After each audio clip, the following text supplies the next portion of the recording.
AM, you'll always be caught up with everything you need to know, the latest headlines, opinions and debates. We'll bring you the good news and the bad, but most of all, we're here for you. Remember, send in your views and let us know what you would like us to talk about. That's because we're your news channel. And every morning at 6 AM, it's breakfast on GB News. Monday to Thursday on GB News, it's Bev Turner Today from 10 AM. We're going to be here for you, our GB News family, to keep you up to date, but also make you smile. The guy went from puberty to adultery. And I can't wait to bring a few of my own opinions. I have no time for cultural totalitarianism. We'll engage in passionate, but always polite debate, with your thoughts and opinions at the centre of it all. Only on GB News, the People's Channel, Britain's news channel. Join me, Nana Akua, Saturday and Sunday afternoons on GB News. Expect fiery debate and passionate discussion as me and my panel tackle some of the biggest topics hitting the headlines. It's a place for everyone's opinion. No one gets cancelled, but no one gets an easy ride. Oh, she's on it today! Be ready for conversations that are fierce, frank, and of course, fun. Every Saturday and Sunday afternoon from 4 PM on GB News, the People's Channel. Join my show Farage, 7 PM till 8 PM, Monday through Thursday. And there you will get opinion, analysis, debate, and I'll cover stories that nobody else dares to touch. You've been cancelled. Join the club. Oh my goodness me. And then for the last 15 minutes, talking pints. We're over a drink. We have a civilised conversation with someone. We very often disagree, but we do it in a grown-up way. Come and join me on Farage.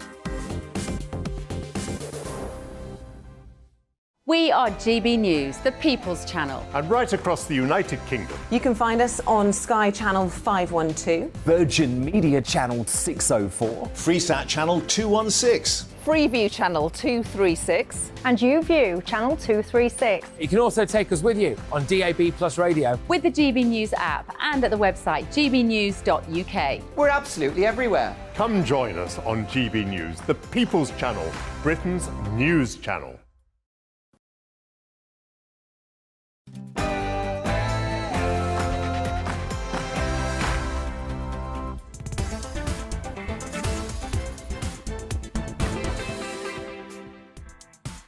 Hello, good afternoon and welcome. This is GB News on TV, online and on digital radio. I'm Nana Akua, and for the next 2 hours, me and my panel will be taking on some of the big topics that are hitting the headlines right now. This show is all about opinion. It's mine, it's theirs, and of course it's yours. We'll be debating, discussing, and at times we will disagree, but no one will be cancelled.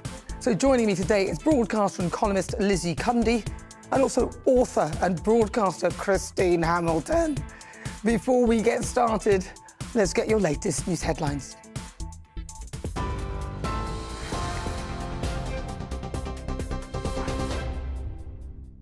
Nana, thank you. Good afternoon. It's just gone 4 o'clock. I'm Bethany Elsey in the GB newsroom. A woman who was critically injured in a crowd crush at the O2 Academy in Brixton has now died. The Met Police has named her as 33-year-old Rebecca Ikumalo of Newingham. The Nigerian artist Ashaki, who was performing that night, says he's devastated and overwhelmed with grief over her death. 2 other women, aged 21 and 23, remain in a critical condition. NHS bosses are urging hospitals to free up beds ahead of planned industrial action by ambulance crews in England. They say it's vital the government and unions talk urgently to resolve the pay dispute before the first day of action on the 21st of December. It comes after NHS data shows 1 in 6 patients are now waiting more than an hour to be transferred from ambulance staff to A&E teams. Former Cabinet Minister Dr Liam Fox, who worked as a GP, told GB News they need to overhaul how long patients remain in critical care. And one of our problems is that we have so many people occupying acute beds in acute hospitals, which are very expensive, very intensive for staff, and they really don't need to be there. We need, in my view, to go back to our concept of convalescent hospitals. And I think that we need to ensure that people are getting the appropriate care, because if you've got people occupying those acute beds who don't need to be there, it doesn't matter how much money you pour into the system, you're not going to get the output that's appropriate for that. The Nurses' Union is warning the Health Secretary's macho negotiating style is hindering efforts to resolve their pay dispute. RCN General Secretary Pat Cullen says Steve Barclay undervalues the work of nurses because it's 90% female-led. She's urging the Prime Minister to step in before the dispute engulfs the NHS. The union has been asking for a 19% pay rise, but says they would consider any new offer. Meanwhile, a second walkout is planned for Tuesday. And travellers are facing more delays on the railway as members of the RMT union continue the fourth day of strikes this week. Trains are starting later than usual and finishing earlier, with some parts of the country having no service at all. Bus drivers in London are also continuing their 48-hour strike, adding to the disruption. Former Conservative advisor Claire Pearsall told GB News there's currently no end in sight. As we've seen all too regularly, whenever there are negotiations, especially with the rail unions, it never comes out in a good way. Whatever is offered by the government is sneered at as derisory and isn't going to hit the mark. So you do wonder, what is the number that Mick Lynch has in mind? What would he accept and what the country can afford? But it's quite clear that something needs to happen because the country is pretty much now ground to a halt. Thousands of homes are without water in North London after a mains pipe burst, causing multiple properties to be flooded. London Fire Brigade was called to properties in Camden last night after water reaching half a metre high, affected more than 100 homes. Thames Water says some homes remain without running water as they continue to assess the damage. Fine Gael leader Leo Varadkar has become the Irish Taoiseach for the second time. He's replacing Fianna Fáil leader Micheál Martin as part of the rotating Taoiseach agreement within Ireland's coalition government. Mr Varadkar previously held the office from 2017 to 2020. Police say a man and a woman arrested after two young boys were found dead in East London were known to the children. Emergency services were called to Cornwallis Road in Dagenham yesterday, where they discovered the boys aged 2 and 5. Both were already deceased. The two suspects were arrested separately in nearby locations and they remain in police custody. The Met Office has issued yellow weather warnings and is expecting ice for much of Scotland, Wales and north and southwest England. It comes as blizzards are set to sweep across the north of the country this weekend. Temperatures could temporarily rise on Sunday. However, frost is expected to create difficult road conditions. And jockey Frankie Dettori has announced he will retire from the sport at the end of next year. The 52-year-old Italian says it will be hard for him to let go after a career spanning more than 35 years, but that he felt the time was right. His wins include 21 British Classic successes and 3 champion jockey titles. You're up to date on GB News. We'll bring you more news as it happens now. Let's get back to Nana.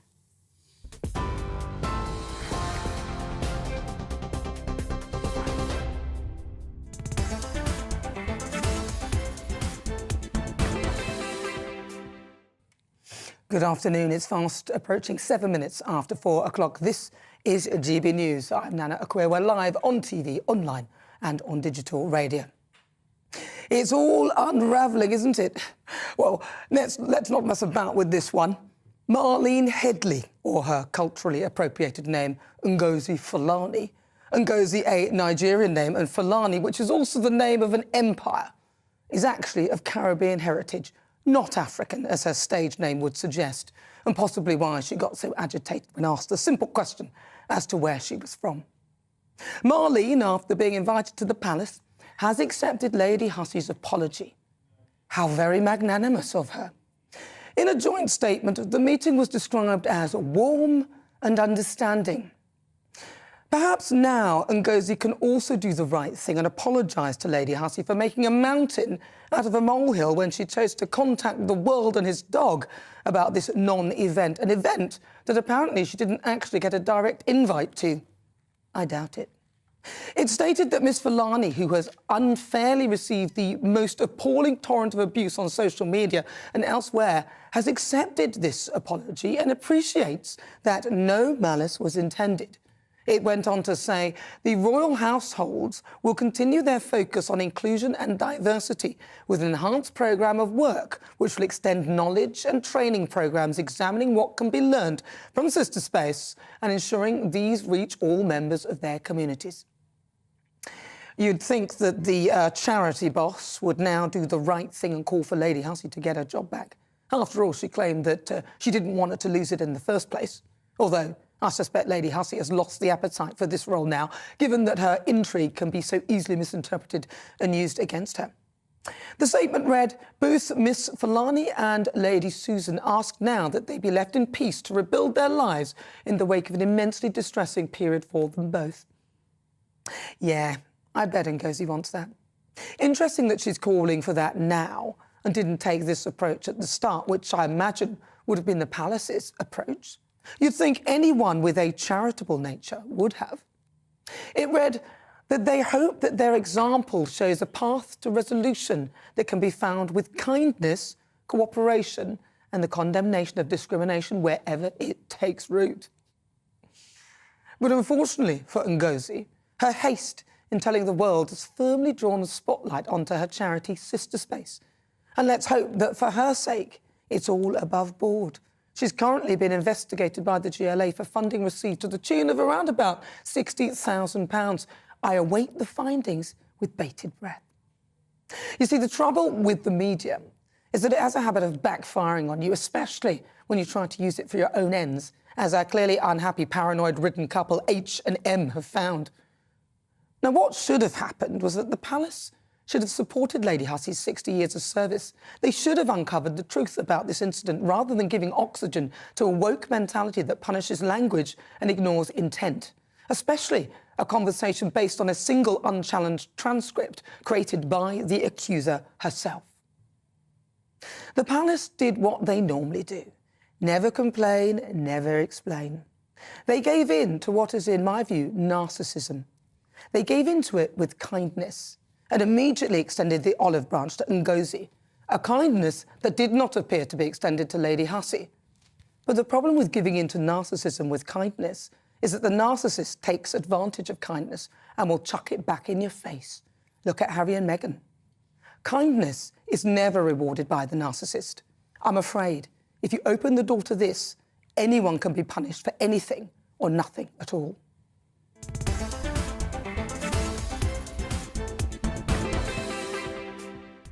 So before we get stuck into the debate, here's what else is coming up today. For the Great British Debate this hour, I'm asking, are you fed up with the strikers? Mass strikes across the country are set to paralyse the nation over the next few weeks. Commuters are facing mass delays as railway workers continue their strike action over wages. And that's as hospitals are told to free up beds ahead of the ambulance staff walkout next week. And that is expected to cause chaos across the health service. This all comes after thousands of nurses launched historic action, the first of its kind in over 106 years, and that's due to pay. At 4:50, it's time for Royal Roundup. Our royal biographer, Andrew Levin, will be taking us through all the latest behind the palace walls. Prince William and Catherine, alongside the King and Queen Consort, put on a united front at the Together at Christmas Carol concert following the fall out of the controversial Harry and Meghan documentary. We will cover that around about 5 o'clock. And then at 5, it is this week's Difficult Conversation. Danny Gray, he's the CEO of JAAQ, which is a revolutionary mental health social platform, will be live in the studio. Danny will be taking us through the impact of online abuse on Prince Harry and Meghan after they accused the press of stirring up hatred towards them during their documentary. That's all on the way in the next hour. As ever, tell me what you think on everything we're discussing. Email gbviews@gbnews.uk or tweet me at gbnews.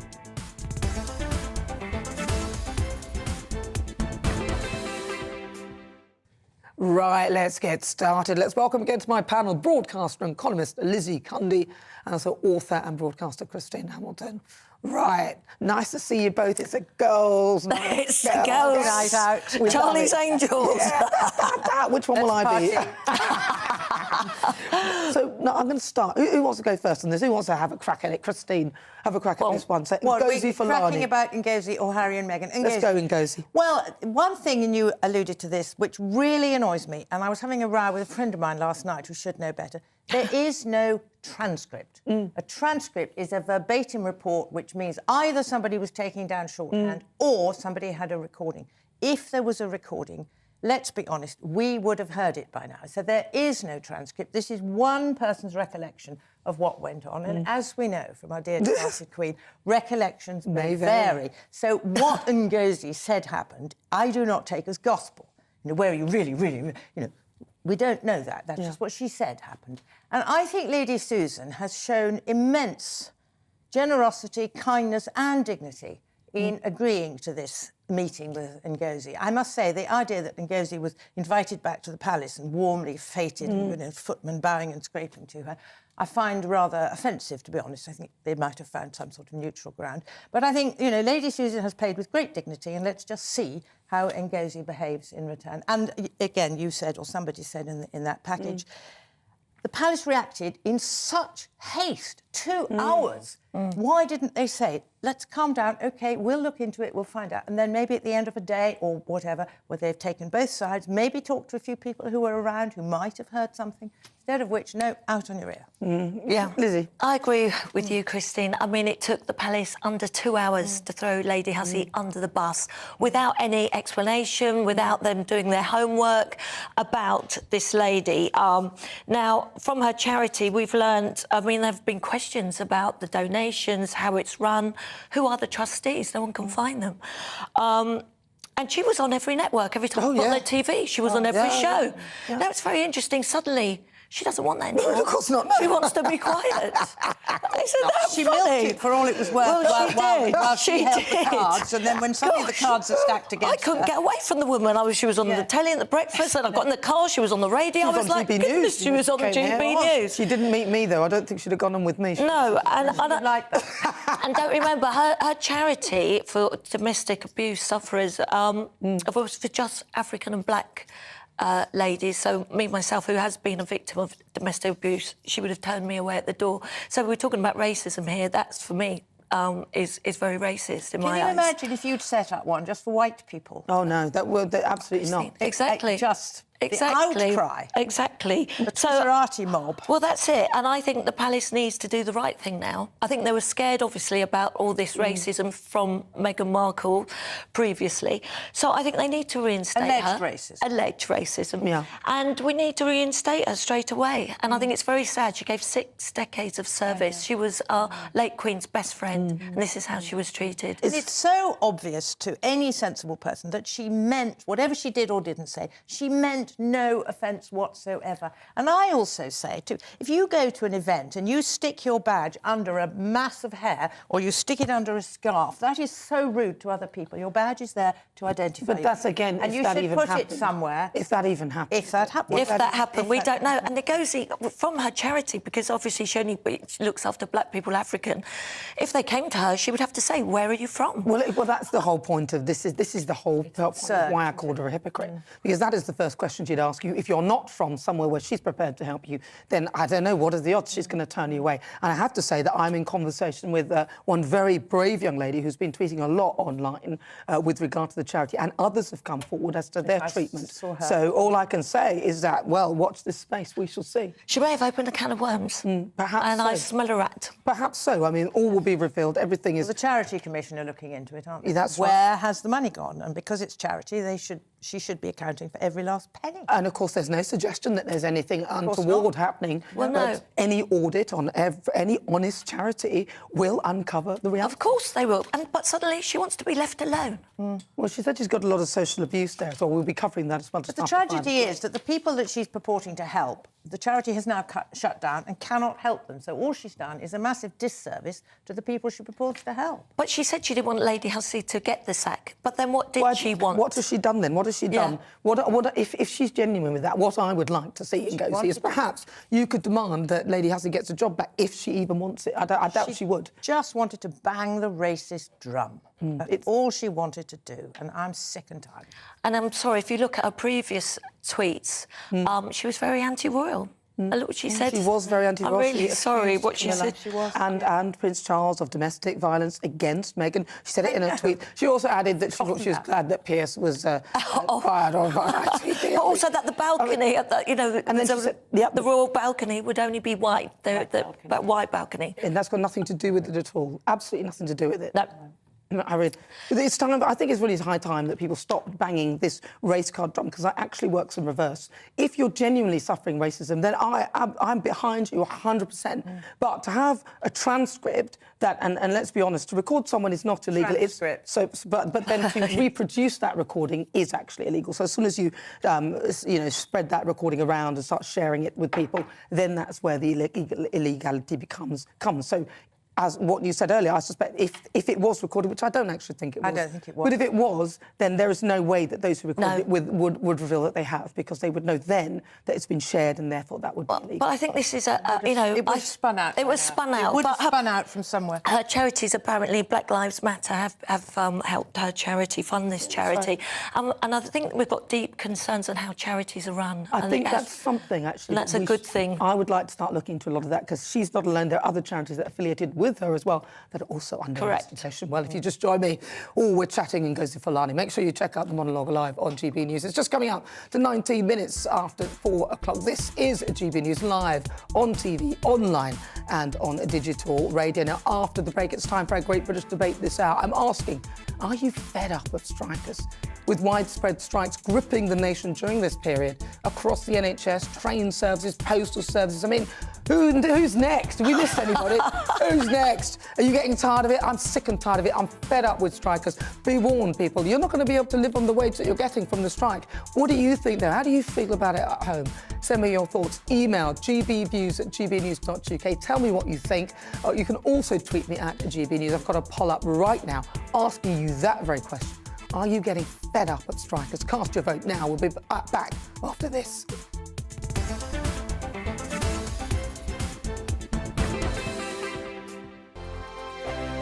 Monday to Thursday, 9 p.m. till 11 p.m. Join me, Dan Wootton. I'll bring you the sharpest takes and hottest debates. Do you not believe in prisons? I don't believe in prisons. I'm completely stunned. I guarantee you there'll be no spin, no bias, no censorship. I actually was personally quite offended by it.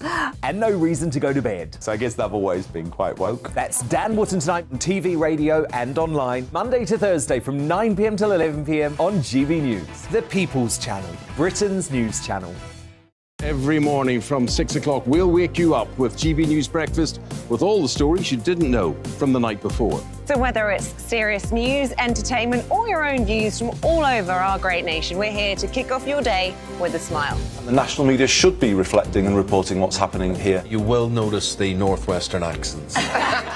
Whether you're with us on TV, radio or online, every morning, it's breakfast from 6 a.m. Hope you can join us. Join me every Sunday at 6 p.m. for Gloria Meets. In exclusive interviews, I'll be finding out who our politicians really are and what they really think. It's something that you would never want anyone to suffer. I didn't know what channels there were. I didn't think I'd be believed. I must have weighed about 7 stone and I'm 5'8". My instincts was to sort of cover this up. I mean, clearly that was a mistake. Join me every Sunday at 6 p.m. on GB News, the People's Channel, Britain's news channel. Hello there, it's Eamon Holmes here from Breakfast on GB News. We're not just on your television and your screens, you know. We're on DAB plus digital radio, so you can listen to your favourite shows on the move. If you've not yet listened to GB News Radio, it's very simple. We're on your radio player and TuneIn apps, on your smart speaker, phone or tablet, or online at gbnews.uk. Take us with you wherever you go. GB News Radio. You never have to miss a moment of the People's Channel. My name's Tom Harwood and join me 9:30 a.m. every weekday for The Briefing, your one-stop shop for everything you need to know about what's going on in politics today. I wonder if this is a deal that might need to be like the biscuits in this factory, twice baked. Is there not an opportunity here to win out against the extremes? Tom Harwood, GB News. What are you going to do about it? Things should have been done differently, and they certainly are being done differently. Don't miss it. The Briefing with me, Tom Harwood, 9:30 Monday to Friday on GB News. Hello, I'm Simon Evans. Join me on GB News for Headliners at 11 p.m, where I'll be joined by two of the country's top comedians as we take a look at tomorrow's newspapers tonight. If it's a big story, we'll be covering it, I guarantee, but we'll also have some fun along the way. That's GB News Headliners at 11 p.m. We won't put you to sleep, unlike some of the other paper review shows out there. So join us, 11 p.m, 7 nights a week.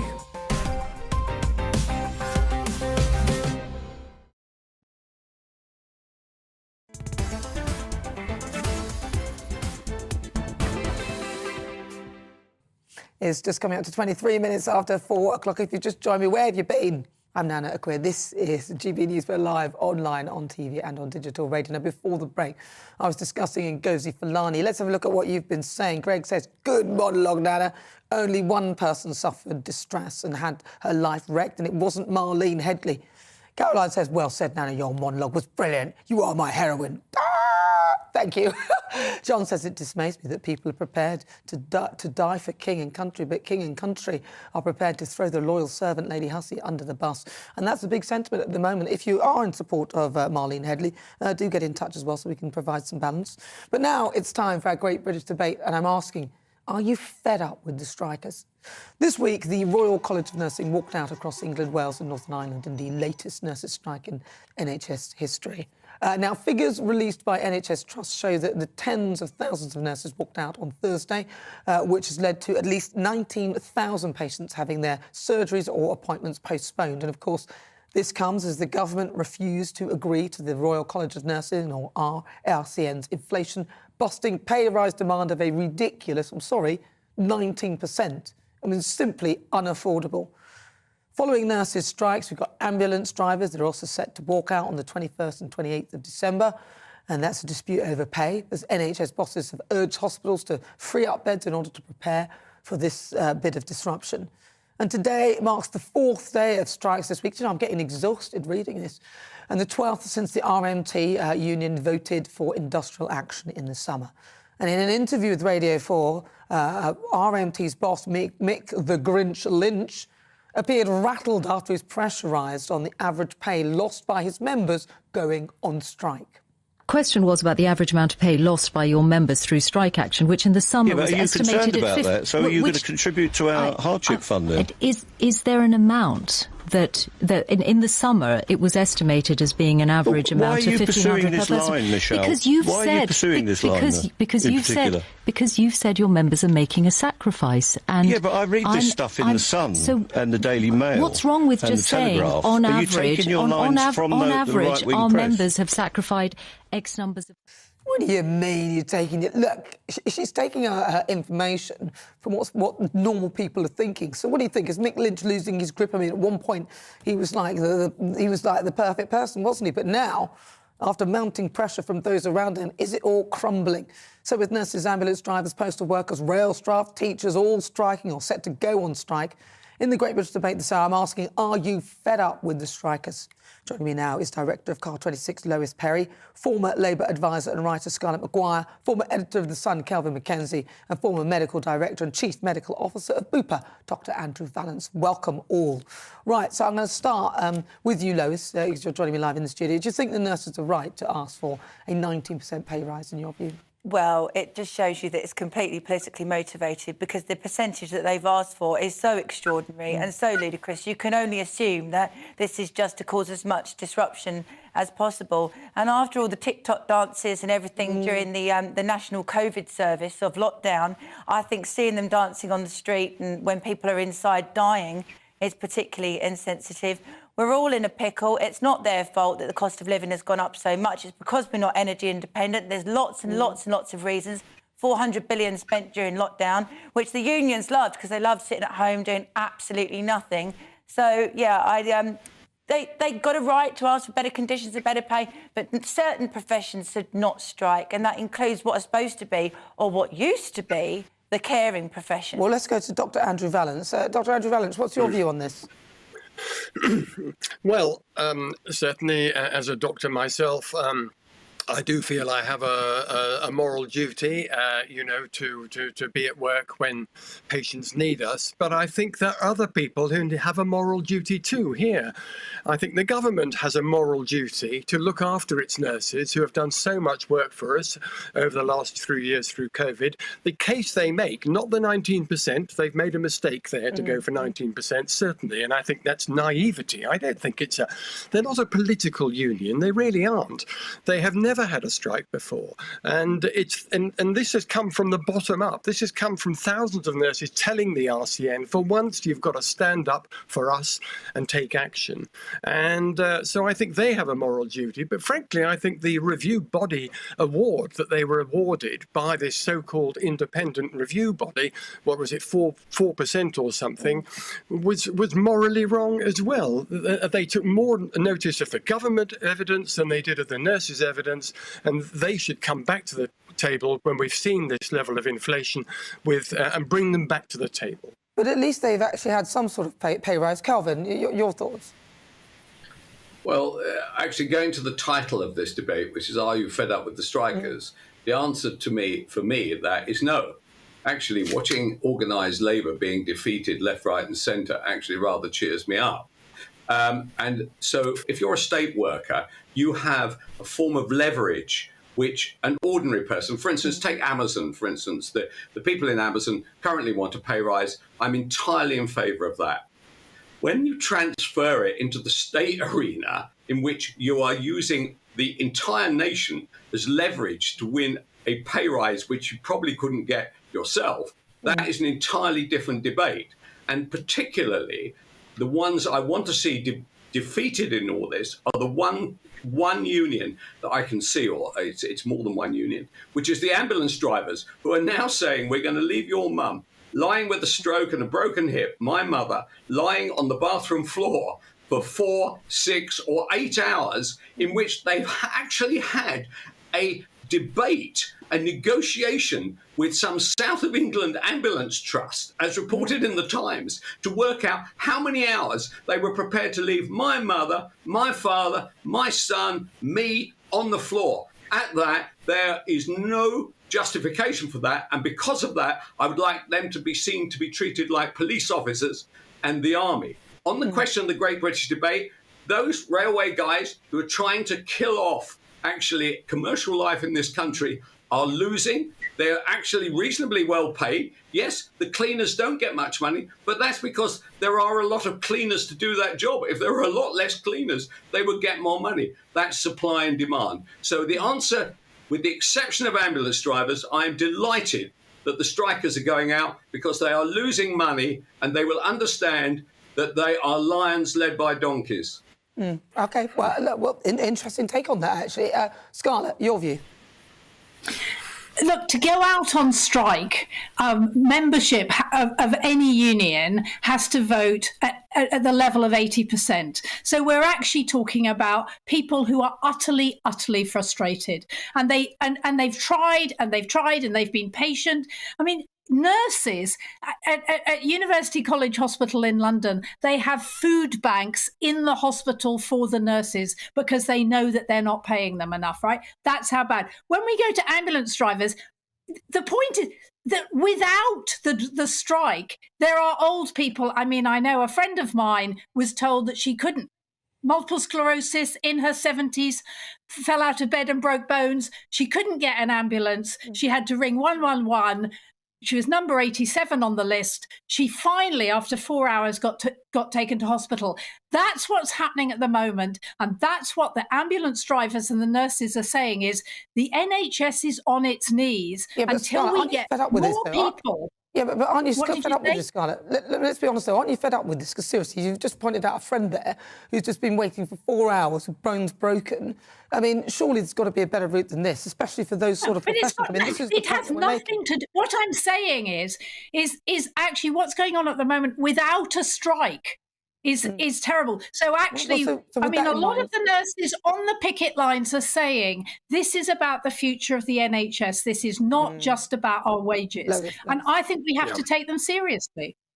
Yeah, and I think the government has a moral duty to come back to the table. They clearly, the nurses I'm talking about, have a very strong case. They've got disillusioned, they've got staff shortages, people are leaving the NHS because they're not paid enough, burnout from COVID. There's clearly a moral duty for the government to come back to the table and negotiate. The nurses are saying they're prepared to negotiate. I think they realise that 19%, but 19%, is ridiculous. It was a mistake to go for that. They're being beaten up for that. But the government should come to the table too, and they should sit down, both sides, and come to a fair understanding. What about their moral obligation towards all the people that work for themselves, all of the taxi drivers, all the people that own restaurants, all of the people whose shops are not being frequented in London because it's a ghost town, because of the selfishness of this strike happening over Christmas, the post office workers, the Royal Mail going on strike. The way that you can actually help people is not necessarily by increasing wages, but you can cut taxes and you can reduce the cost of living, because if you increase wages, you cause inflation. I think that there's a moral obligation towards people that are actually striving and working in the private sector and normal people. This is the first sort of normal Christmas that we've had for 3 years, and it's been destroyed by Mick Grinch and his cronies. He's throwing the word macho around a lot at the moment to discredit people. I've noticed that. And also the lady from the Royal College of Nurses, they're using the word macho. They've obviously had some PR meeting about using the word to discredit somebody. But I mean, look at his behaviour. It's not macho, it's yobbish. It's disgusting. He doesn't care about you, doesn't care about ordinary people, and he's stolen Christmas. Is she right? Well, this is why I draw a clear distinction between the nursing union, who are not behaving, I don't think, in a macho way. They've been driven by their members to do this, compared to the people who are not dealing with it. I'm talking about the healthcare workforce that I'm talking about, who I think do need to be recognised more than they have been over the last few years. But do you actually think they're going to get anywhere with this? Because at the end of the day, people are getting fed up, sympathy is waning, and the demand that the nurses in particular are making is just a nonsense one, 19%. Ultimately, they will end up being pushed into a higher tax bracket, end up paying more tax if they do get this, and they're going to be paying for their own wages. I mean, and it pushes inflation up, so everything gets more expensive. It actually doesn't make any sense. Actually, public sector pay has nothing to do with inflation. Right, public sector pay has nothing to do with inflation, and the nurses. I mean, we all know the nurses are not going to get 19%. I mean, in Scotland they're talking about 7%. Right? That's a ridiculous amount. I mean, it's ridiculous, Calvin. Yeah. Well, because it's about negotiating at the beginning. NHS Digital said the average earnings is around 40,000 a year. Add into this the fact that they take just over double the amount of sickness in a year. So they basically take 14 days, which is 3 weeks' work off. So I accept that they probably have a tough job. Do you know what? There's lots of people with tough jobs out there, and I refuse to believe that the idea that they are angels who have to be treated in some special way. If I'm them, I'm dissatisfied with my work in conditions, I'm dissatisfied with my work, I don't like the hospital, I don't like the setup, I don't like the NHS, all of which I agree with, I will quit and go and do something else with my life. That's exactly, Calvin, what they're doing. They're leaving because they are not getting. And that is a great day's work. We have a 75-year-old system that does not work for the ordinary man and woman of this country. The only people it seems to work for now are the unionised hospital workers. The idea that you've got a food bank inside a hospital is a political act and is ridiculous when the average earnings for a nurse is 40,000 a year. Okay, Calvin. Everybody knows that. Is there anybody in the world who's now not going to a food bank? Scarlett, quickly, you've got 30 seconds, Scarlett. Actually, there are a lot of very badly paid nurses. I happen to, having had an operation last week, God knows where I would be without not just the care of the nurses, but actually how good they were. But the real problem with the NHS is that people are leaving because they can go and get better paid, less stressful jobs. And that's what they're worried about. And we've got thousands and thousands of missing posts in nursing, right? Let alone social care. We have to have a properly staffed NHS so that actually we can look after our population. Well, I agree. But and you know, one more point, just quickly. Running out of time. We're spending 6 £6 billion a year on agency staff because they can't get nurses to come in, and we're spending ludicrous amounts of money, paying much more than they would pay ordinary Well, listen, nurses. Andrew, I'm going to have to leave it there. But that money could be. Well, that just goes to show how badly managed the NHS is, I think, and something needs to be done. Thank you very much. The director of Car 26, Lois Perry, former Labour advisor and writer Scarlett Maguire, former editor of The Sun, Kelvin Mackenzie, and also former medical director and chief medical officer of Bupa, Andrew Valence-Owen. Thank you so much for joining me. Great. Thanks for your thoughts. Right, let's quickly see what you've been saying. Anthony says, the citizens of this country have been taken for mugs for a while now. Action and change is needed. Excuse me. And if strikes and protests happen, I'd support the right to do so. I'm asking you whether you're sick of these strikes. Mandy says this is greed. People are just jumping on the bandwagon. Matt says, yes, it's ridiculous. The government still haven't sorted it. We'll keep those thoughts coming. That's what people are saying. What do you think? If you just joined me, it's just coming up to 38 minutes after 4 o'clock. This is GB News. We are the People's Channel. I'm Nana Akua. On the way, we will continue our Great British debate. And I'm asking, are you getting fed up with strikers? You'll hear the thoughts of my panel, broadcaster and columnist Lizzie Cundy, and also author and broadcaster Christine Hamilton.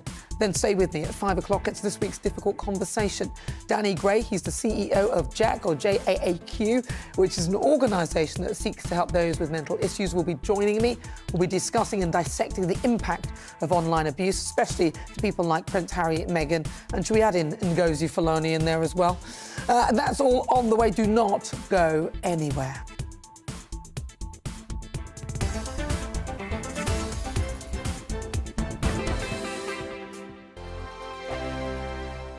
We are GB News, and we'd like to say thank you to each and every one of you for bringing us your conversations, for helping our great nation find its voice. We are here for you on radio, television, and online, across England, Scotland, Wales, and Northern Ireland. It's not the BBC, you actually get your facts right. We are proud to be GB News, the People's Channel, Britain's news channel. Hi there, it's Stephen and Anne. At breakfast from 6 a.m, you'll always be caught up with everything you need to know, the latest headlines, opinions and debates. We'll bring you the good news and the bad, but most of all, we're here for you. Remember, send in your views and let us know what you would like us to talk about. That's because we're your news channel. And every morning at 6 a.m, it's breakfast on GB News.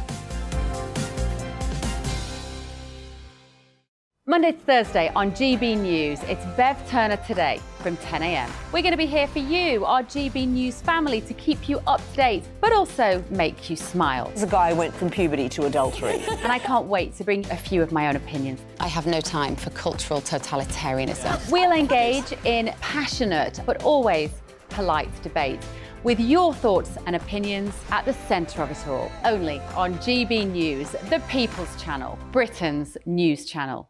Join me, Nana Akua, Saturday and Sunday afternoons on GB News. Expect fiery debate and passionate discussion as me and my panel tackle some of the biggest topics hitting the headlines.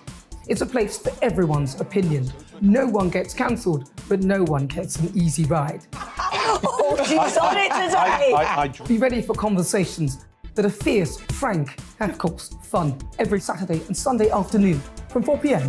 on GB News, the People's Channel.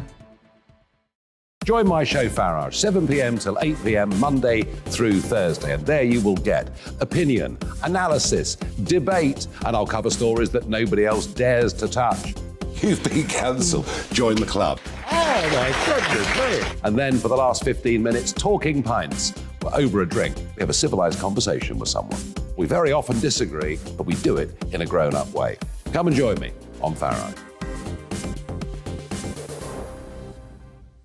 We are GB News, the People's Channel. And right across the United Kingdom. You can find us on Sky Channel 512. Virgin Media Channel 604. Freesat Channel 216. Freeview Channel 236. And YouView Channel 236. You can also take us with you on DAB Plus Radio. With the GB News app and at the website gbnews.uk. We're absolutely everywhere. Come join us on GB News, the People's Channel, Britain's news channel.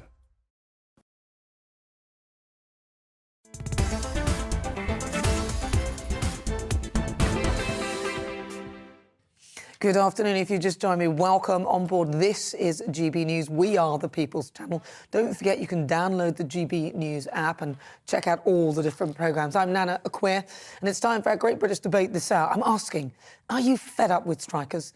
And this week, the Royal College of Nursing walked out across England, Wales and Northern Ireland in the largest nurses' strike in NHS history. Figures released by the NHS Trust show that tens of thousands of nurses walked out on Thursday. That was causing at least 19,000 patients to have their surgeries or appointments postponed. And this all comes as the government refused to agree to the Royal College of Nurses' inflation-busting pay rise demand of 19%. I mean, it's simply unaffordable. I mean, anyone can tell you that. And today also marks the 4th day of strikes this week and the 12th since the RMT union voted for industrial action in the summer. So with nurses, ambulance workers, drivers, postal workers, rail staff and teachers all striking or set to go on strike, in the Great British Debate this hour, I'm asking, are you fed up with the strikers? Well, let's see what my panel make of that. I'm joined by broadcaster and columnist Lizzie Cundy, also author and broadcaster Christine Hamilton. Lizzie, I'm going to start with you. Are you fed up with this? Yes, I am. Totally fed up. Took me 4 hours to get here in the car. No, I am really fed up with it. And Mick Lynch saying that Christmas doesn't start till Christmas Eve shows that he is tone deaf to what is going on. Is that what he said? Yes, he did. Because the damage it is causing to businesses, the knock-on effect and people's livelihoods is disgusting. And when the strike was on the other day, I was walking through the city. It was empty. Yeah. They were, and I walked into the pub to try and get some lunch, and he was like, "Well, I had like 190 sittings. I've got 3 now." It is ruining people's businesses, and they're supposed to be for the workers. Well, I'm sorry, you cannot anymore hold this country to ransom. They are losing sympathy, I'm afraid. Well, it's a political strike, isn't it? I mean, he's a political dinosaur. He's a hangover from the 1970s trade union militants, and he's just trying to get at the government. He knows perfectly well that many of his workers, who he's purporting to represent, are on massively more than the average wage. I mean, you know, the average wage in the UK is 30,000. The average wage for a signaller is 56,000. Now, what are they striking for? 650 track maintenance staff are on 60,000. That's a lot of money. It's a hell of a lot of money. It is political. This is aimed at the government, and he just wants to try and bring down the government. And you're absolutely right. The knock-on effect on everybody else. I mean, the idea that Christmas doesn't begin until Christmas Day. What the hell about? What about Christmas Eve cards and everything? Well, yeah. I mean, the post strike. I get my Christmas card now that apparently my postman said 5th of February. If I were to post, we've had because it's one delivery in 10 days. One delivery in 10 days. It's ridiculous. But I just think it's so unfair. It's toxic timing. We've had such a tough time with COVID as well. Families haven't been able to see each other and able to enjoy the joys of Christmas. And now I just think it is so cruel what he's doing. And it, you know, as you said, it's political. Absolutely. And it's out for his own ego. And I think he likes being a celebrity. I'll be honest. Yeah. Well, he'll be in the jungle next. Lynch loves the limelight. He loves his own salary, which is worth, with pensions and everything, 120,000 a year. And he's got a house that's allegedly worth £1 million. Well, oh, wow. Good for him. So what? He bought it some years ago. I don't begrudge anybody that. But, you know, he's sitting pretty and... But when you've got the signal workers... But his workers... He's still getting a wage, though, whilst these people... That's exactly the point. He's still getting a wage, his normal wage, whilst the others have come off their wage and are being paid a pittance by the trade unions to be on apparently the average railway striker will have lost by the other side of Christmas £4,000. Now, that's a massive amount. It is. That's a lot of money, yes. But as you say, he's not losing anything at all. But railway signal workers apparently get 70K. See, I think that when he calls the strike, I think he should also have his wage pulled back, and he should... Well, that's it. Yes, because he can carry on talking like this and doing talking tough, but he's not suffering in that respect. No. But this is where does Keir Starmer lie with this? Well, this is this is the problem with Labour, because will he be on the picket lines? No, he daren't be on the picket line, because he's trying to court the moderate Labour people. No, he daren't be on the picket line. He daren't attack the unions because they're the paymasters. But where's Keir Starmer exactly? But where's Rishi Sunak? Well, yeah, Rishi Sunak need a bit more leadership. Where is he? Don't we? I mean, I know he's short, but he's totally disappeared. He's getting another Prada suit. He's just walked past now. You can't see him, he's just behind us. No, But is there not a thing? He's the Prime Minister. He is the Prime Minister. We need to hear from him. But giving pay rise above or the same as inflation is going to cause a recession. That's basic economics. And it's just one leapfrogs the other. My thought on the way in, because the armed forces are a shining example, aren't they, of a vocational job. Now, uncomplainingly having another Christmas should cancelled. they be allowed to strike? I don't know. I think there are professions that shouldn't. If you're paid by the Crown, and I think should not be allowed. And if it's not for you, then do something else. I don't think nurses should be allowed to strike either. What about the Hippocratic Oath? They need some sort of promise, though. I think, look, nurses' wages have gone up. What is it, 4%? They got a pay rise. Most people didn't get anything, but it has gone up a little bit. But inflation has skyrocketed. So I think an incremental, maybe index-linked pay rise with inflation, because then when inflation comes down, so does their pay. It's got to work that way. But look, what Calvin, I totally agree with what he said. I mean, the NHS is shambolic. It's in a shambolic mess. And the morale is so low. The more money we seem to pour in, the more money, the less we get out of it. Yeah. I mean, that is not the answer. It needs an absolutely radical overhaul, far less bureaucracy, and far fewer of these diversity people. Oh my! The system's broken. Don't get me started. The system is broken. Well, listen, this show's nothing without your views. Let's welcome our great British voice, your opportunity to tell us what you think about the topics we're discussing. Right, where should we head over to? Oh, I love Bristol. Bristol's lovely. Let's have a chat with Lee. Lee Harris, our regular great British voice. Lee, hello, how you doing? You all right? Hi, Nana. So listen, Lee, are you sick and tired of these strikers? I mean, it's just literally every man for himself. Whoever wants to go next. Yeah, 100% yes. And I'm not surprised to see that polling is showing support for the strikes is now falling. These selfish, self-entitled, hard-left militant unions have overplayed their hand now. They're putting lives at risk, hurting hard-working people, crushing small businesses, and intentionally damaging the economy at the worst possible time. The one that worries me the most are the NHS strikes. As already been discussed, that the pay demands are completely unreasonable, and they're literally using human lives as bargaining chips at one of the busiest times of year. This inevitably affects some of the most vulnerable people in society, as I'm sure you can imagine. But my wider concern, is for the economy. This affects absolutely everything. Due to global problems like COVID lockdowns, war in Ukraine, we're already teetering on the edge of a recession. We desperately need our economy to grow right now. This has already been made harder by Hunt's, high tax, defeatist Labour budget, which I've said on here a few times. But, he said he wasn't going to target Christmas and they were not going to hold the country to ransom, but they absolutely are. People can't get to work. Small businesses are suffering. No, he hasn't targeted Christmas because it starts on the 25th and he's stopping it on the 24th, isn't it? Starts Christmas Eve. Christmas Eve, mate. That's what you said. Listen, Lee, thank you very much. It's always good to talk to you. That is Lee Harris. He is our great British voice. Well, today I've been asking, are you fed up with the strikers? And lots of you have been getting in touch with your views. Neil says, some of us dream about getting back half the income we lost in the pandemic, whilst others who never lost a penny expect us to pay for their double-digit pay increases. A lot of those going on strike got paid, yes, quite happily by us. Paul says, fed up with some of them, not all. So do need a pay. So some do need a pay increase. Yeah, I would agree with that. Some do, but it's all getting a bit silly now, isn't it? Right, I've got a poll up right now on Twitter throughout the show, and it's asking, are you fed up with strikers currently? 78% of you say yes, 22% of you say no. You're with me, I'm Nana Akua. This is GB News. We're live on TV, online and on digital radio. When we come back, it's time for our Royal Roundup. Royal biographer Angela Levin will be giving us her take on part 2 of Harry and Meghan, the documentary, and so much more. All of this after that.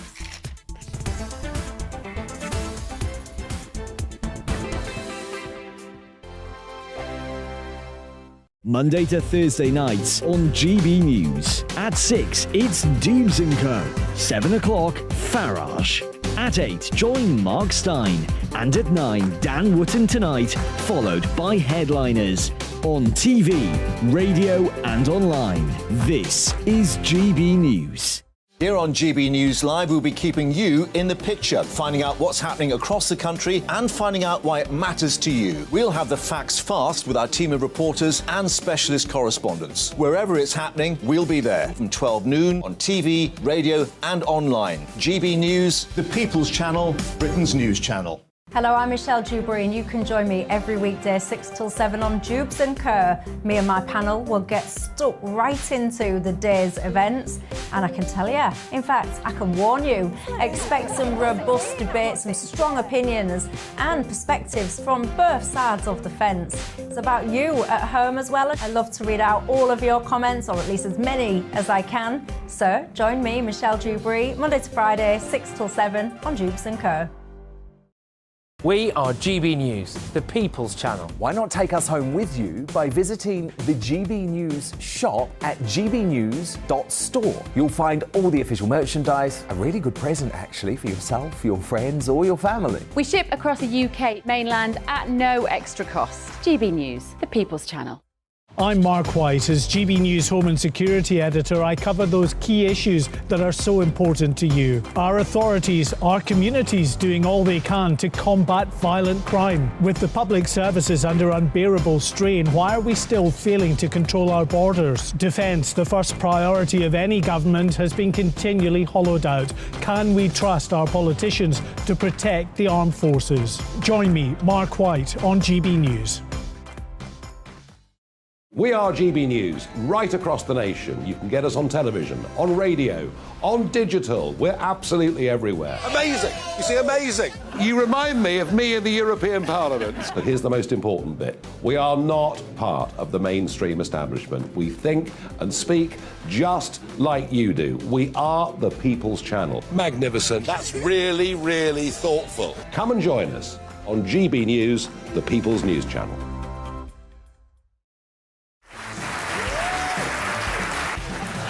My name is Andrew Doyle. Join me every Sunday evening at 7 p.m. for Free Speech Nation. This is a show where we address current affairs and news stories of the week with the help of two wonderful comedian panellists. I brought in comics because I want to give it a lighter edge, and also they work for less. See you there.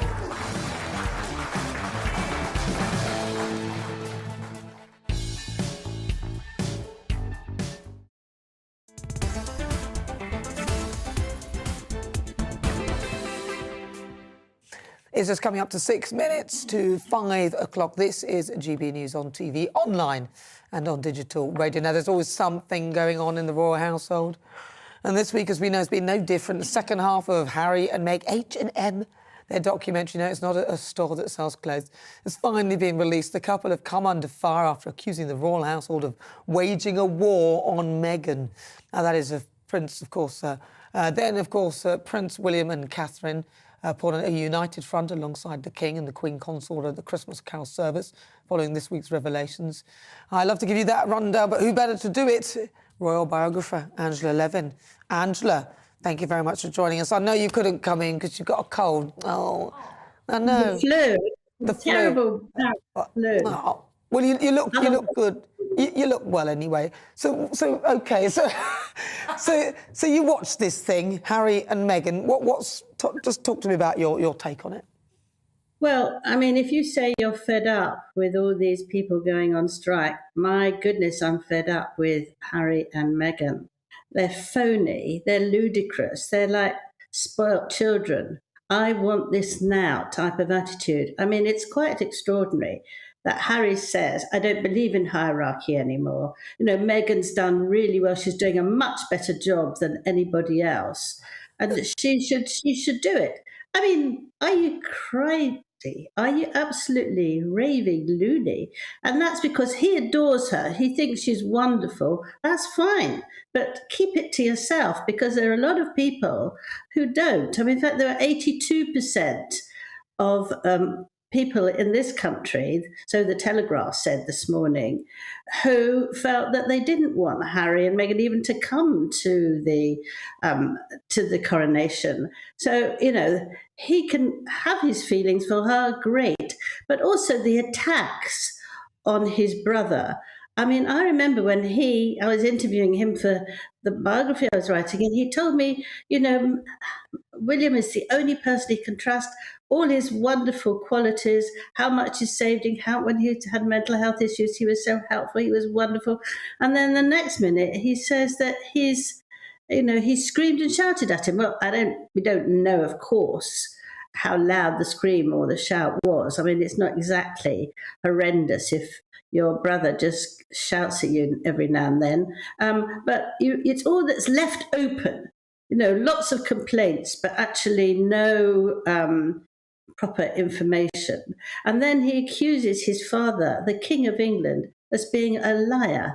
Now, I mean, what appalling comment is that? It's not funny, it's cruel, it's nasty, and he should know better.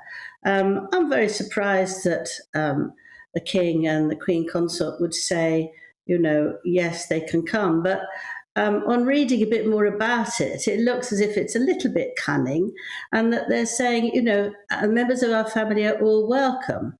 So they're not going to actually beg for them to come. They're just going to see what happens to them. But I think they will take over as in some way. It'll be very difficult about protection and their children. Of course, it will be Archie's 4th birthday. And I think that they will take all the attention away. I really think it's a very bad thing. If they hate the country so much, if they hate the monarchy so much, stay away. Don't come back today. Well, that's the thing. I mean, look, I'm just fed up with it. Where else can they go? What is left? And also the launch of this thing kind of overshadowed Prince and Princess as well. Their carol concert that they attended with the King and Queen Consort, which I thought was really, that was just a little bit unfair, really. Yeah, well, that's what they aim to do because they can't stand her. And they can't stand her because she's elegant, she works hard, she's very supportive of her husband, and they think that's not the way to do it. But what was quite cunning as well, subtle rather than cunning, is that Meghan complained that she was told that she couldn't wear the same colours that anybody else was wearing. And so she said she wore neutral colours so she wouldn't offend anyone. But I remember an interview her saying, I don't ever wear colours, I only like neutral. So that's one lie. But this other one was that she couldn't wear it if anyone else was. So I don't know whether Catherine did something, but it was very funny to see her, Charlotte, and 2 other Ros, her sister and Zara, all dressed in the same colour. And you don't have to say something, you can just prove it by getting them in the right costume, as it were. And they all look gorgeous. And the children were, I thought, so well behaved and so well trained and obviously enjoying it. It's on Christmas Eve, so I think everybody should watch and support them and not listen to whatever the latest trick Meghan and Harry do to prove that they're far more worthy. Well, but how can you do it? The other thing. Sorry. I was just going to say that, frankly, I'd like to see a press blackout from them, because I think if that happened, then there'd be nothing left. Listen, Andrew, we're running out of time, but it's always a pleasure talking to you, finding out everything that's going on in the royal household. Thank you very much. That is royal biographer Angela Levin. Thank you. This is GB News. I'm Nana Akua. More to come in the next hour.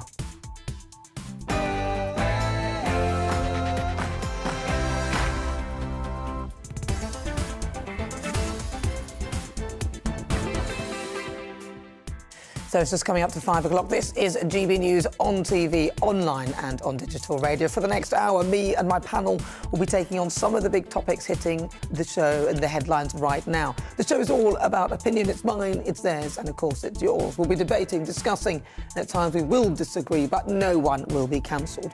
Joining me today is broadcaster and columnist Lizzie Cundy, and also author and broadcaster Christine Hamilton. Before we get started, let's get your latest news headlines.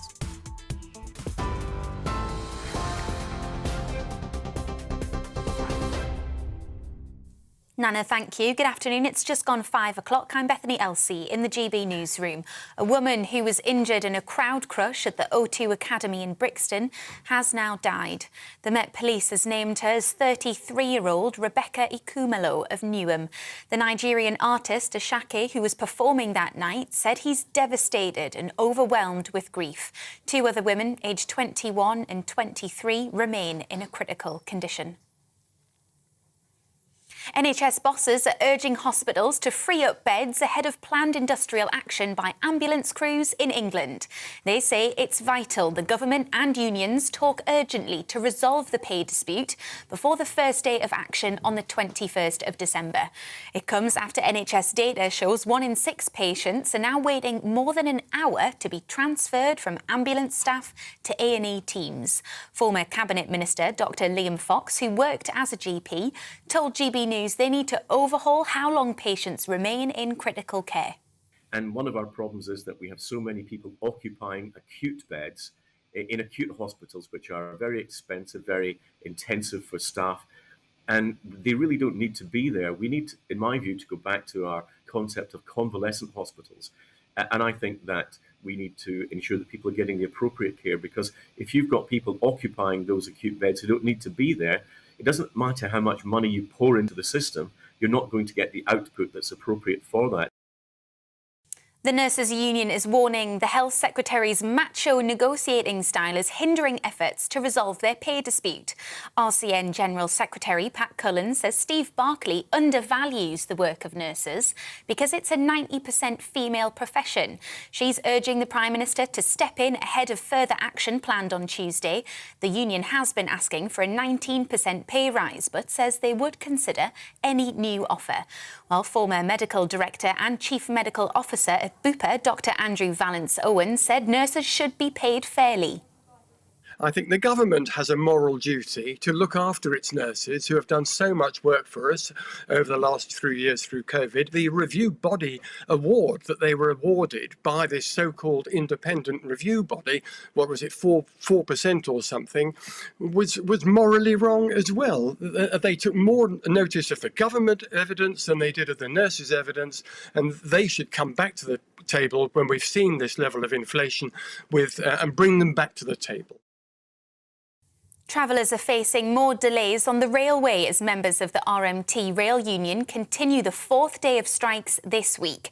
Trains are starting later than usual and finishing earlier, with some parts of the country having no service at all. Bus drivers in London are also continuing their 48-hour strike, adding to the disruption. Former Conservative advisor Claire Pearsall told GB News there's currently no end in sight.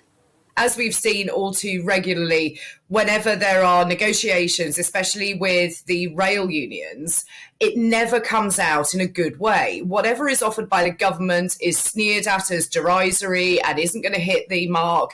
So you do wonder, what is the number that Mick Lynch has in mind? What would he accept and what the country can afford? But it's quite clear that something needs to happen because the country is pretty much now ground to a halt. Thousands of homes are without water in North London after a mains pipe burst, causing multiple properties to be flooded. London Fire Brigade was called to the properties in Camden last night after water reaching half a metre high affected more than 100 homes. Thames Water says some homes remain without running water as they continue to assess the damage. Police say a man and a woman arrested after 2 young boys were found dead in East London were known to the children. Emergency services were called to Cornwallis Road in Dagenham yesterday, where they discovered the boys aged 2 and 5. Both were already deceased. The 2 suspects were arrested separately in nearby locations and they remain in police custody. The Met Office has issued yellow weather warnings and is expecting ice for much of Scotland, Wales and north and southwest England. It comes as blizzards are set to sweep across the north of the country this weekend. Temperatures could temporarily rise on Sunday, but frost is expected to create difficult road conditions. And jockey Frankie Dettori has announced he will retire from the sport at the end of next year. The 52-year-old Italian says it will be hard for him to let go after a career spanning more than 35 years. But he said that he felt the time was right. His wins include 21 British Classic successes and 3 champion jockey titles. This is GB News. We'll bring you more news as it happens. Now let's get back to Nana.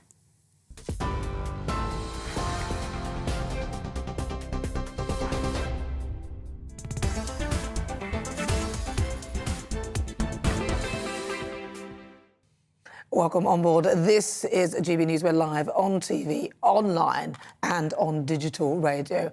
I'm Nana Akua. Now, listen, if you've just joined me, make sure that you stay with me because we've got some very exciting stuff on the way. As usual, my usual difficult conversations. Right, so what do you think about Harry and Meghan? Will you watch it? We'll be discussing the effects of social media with my next week guest in this week's Difficult Conversation, Danny Gray, the CEO and of JAAQ, which is a revolutionary mental health social platform, will be live in the studio. Danny will be taking us through the impact of online abuse on Prince Harry and Meghan after they accused the press of stirring up hatred towards them during their documentary. And for the Great British Debate this hour, I'm asking, should the dictionary definition of woman include people who are born male? Oh, yeah. It's also the reverse, vice versa, for females as well. The Cambridge Dictionary has come under fire after creating an extra definition for the word woman, and the same goes to man, to now include anyone who identifies as one, irrespective of what gender they were at birth. But do you think this right? This is right. Email me, gbviews@gbnews.uk, or tweet me at gbnews. And now it's time for this week's Difficult Conversation. But before we do that, where's my monologue? Somebody's taken it out. Danny Gray is the CEO of JAAQ, a mental health social platform. Now, this is set to change the way people share information about mental health. It aims to give the public access to a variety of experts, as well as helping to connect them with others from around the world. Danny's organisation tackles the stigma attached to a variety of conditions, including depression, anxiety, addiction, OCD and eating disorders. Online bullying is sometimes overlooked when it comes to mental health, despite the fact that we're living in the modern age where social media platforms have become very prevalent in people's lives. In the recent Harry and Meghan documentary, the couple discuss how Meghan suffered abuse at the hands of the press and public, which she says contributed to her having suicidal thoughts. And it was only after Meghan and Harry moved to the US that they found some semblance of peace. So joining me to talk about online abuse and mental health is the CEO of JAAQ, Danny Gray. Danny, is it JAAQ or do you say Jack? Say Jack, so it's an acronym, so it stands for Just Ask a Question. What does that stand for? It stands for Just Ask a Question. So it's a new interactive social platform where you can go on and ask world-leading experts, celebrities, people with lived experience, literally thousands of questions about mental health in a really interactive way, almost like a TikTok effect where they're sat on your phone or on your laptop. So it's giving empathy behind loads of information, which sometimes online can be very misleading when it comes to mental health. Right, OK, so did you set this up yourself, or what was the... I did, yeah. So I own a men's makeup brand called Wall Paint for Men. Oh, really? Yes. Do you actually do men's makeup yourself? Or... I'm wearing it today. I've got my own product. But do you make up men yourself? I mean, like, you... No. That's the whole thing. When I started Wall Paint, I've been putting my own makeup on. I see. And as a guy, I didn't feel there was a brand that related to me, so I launched the brand sort of 4 or 5 years ago. But the reason I wore makeup was because I suffer with body dysmorphic disorder, or BDD. But you're so handsome. What, in your body dysmorphic disorder, what is it that you see? Well, this is the thing. I was bullied when I was 12 years old, so my ears used to be right angles to their head. And I was only bullied for a couple of weeks, talking about bullying today. Had a massive impact on me for the rest of my life. So got to about 15, 16, got a spot. For me, that was a massive issue. So I turned to my sister, she gave me concealer. I've been wearing makeup ever since, but it got worse and worse. My mental health got to a point where I did sort of have a breakdown. I had a hair transplant and didn't even really need one. So that's the massive effect even something like BDD can have on you. So from one little bit of bullying. Is that... And for you, does this continue even now, or have you managed to sort of get a hold of it and now you've got the confidence within yourself to acknowledge that you're very handsome? I can't imagine you having... So what was it? You didn't think you were attractive? Or? Yeah, do you know, BDD can be a huge variety of things, but is my general appearance all the time. So even, I'll be honest, like before going on today, right, I have to make sure I've got the right clothes on, that I feel comfortable. But what I've learned to do is learn to manage it. But we all do that. How do you know that what you're feeling isn't sort of a normal thing? Because I'm the same. I have to make sure I'm wearing the right thing. There's a dress that I wear that makes my bum look big, although you can't see it here, so that's quite good. Do you know what I mean? There's always something that... But I think if it starts to affect your everyday life, right, or you might not want to leave the house, or it can take you many, many hours to get ready. So BDD, actually, there's a huge variety of it, right from here to the way it can impact your life. So that's sort of what happened to me. But then from Wall Paint, it was born out of that sort of insecurity or mental health. That's what the makeup brand is called, Wall Paint? Wall Paint, yeah. And then War Paint or Wall Paint? War Paint. So like you put on the wall like Wall Paint, you know, because you've got Wall Paint, put your Wall Paint on. Put your Wall Paint on. Yeah. But because a lot of customers started reaching out to me because they want to speak to me about my own mental health, and it dawned on me the lack of information that's out there and the accessible information. So, for example, if you Google what is depression in Google, there's 3.2 billion hits. Wow. And when you go on some of that information, it's very text-heavy and it's very hard to digest that. So, and for me, that's what's missing. If we can get people the right information from the right sources,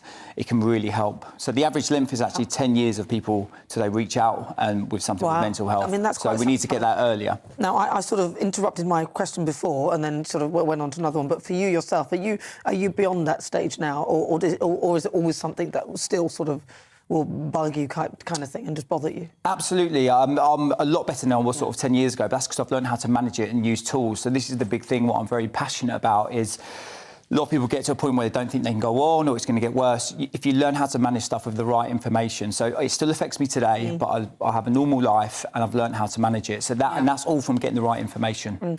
Now, let's move on to Harry and Meghan, because they, when I saw the documentary, by the way, or docu-story, or whatever you want to call it, they seem to conflate online abuse with the press. And they actually, there's one point where Harry actually blames trolls on the press. So the press obviously is saying stuff and then they obviously are blaming the trolling on the press. Not necessarily the press doing the trolling, but they seem to conflate the two. How do people handle this age of social media? Because it's everywhere. I'm speaking to a young lady who says, oh, they've said this and that about me. I don't even read it. I can't be bothered. I think somebody says something, I might say something funny if they said something that's ridiculous. I never insult anybody, but I always try and come up with a funny quip, or just can't be bothered, or just block people. I don't understand why people get so absorbed in it. I mean, I'm saying this now, I'll probably get freaked out soon, but you know. I think, look, not everyone can do what you can do and just brush it off, right? So I had my own personal experience with trolling when I launched Warpaint. We had over 8 million views on Twitter with one video, trending #1 around the world, but we got absolutely annihilated with toxic masculinity. This is a joke, it's a ridiculous brand. And I'll be honest, it absolutely crippled me, you know. And what you normally tend to do is go through and you read the negative comments. So I always use the analogy, if you go to a restaurant and you have an amazing meal, everything's perfect, you just walk out and pay the bill. If you go to a restaurant and you have a difficult meal or something's not wrong, you pull someone over, you want to have a big debate about it. And I think that's that negative bias. Always someone is more willing to do negative. And then when it comes to online, if there's loads of people commenting on something in a negative way, it's very difficult for someone to come in and say something positive. It's almost like you don't want to get involved. And then the other thing off the back of that is that people tend to read the negative comments rather than the positive. So I don't care who you are, if it's Meghan and Harry, if it's myself, if it's you, I honestly believe it does affect people because you do read comments like that. And what do you think about the kind of abuse that Meghan and Harry and even Ngozi Fulani, and, you know, she's claiming she's getting? I mean, obviously a lot of people not really happy with some of the behaviours of some of these people.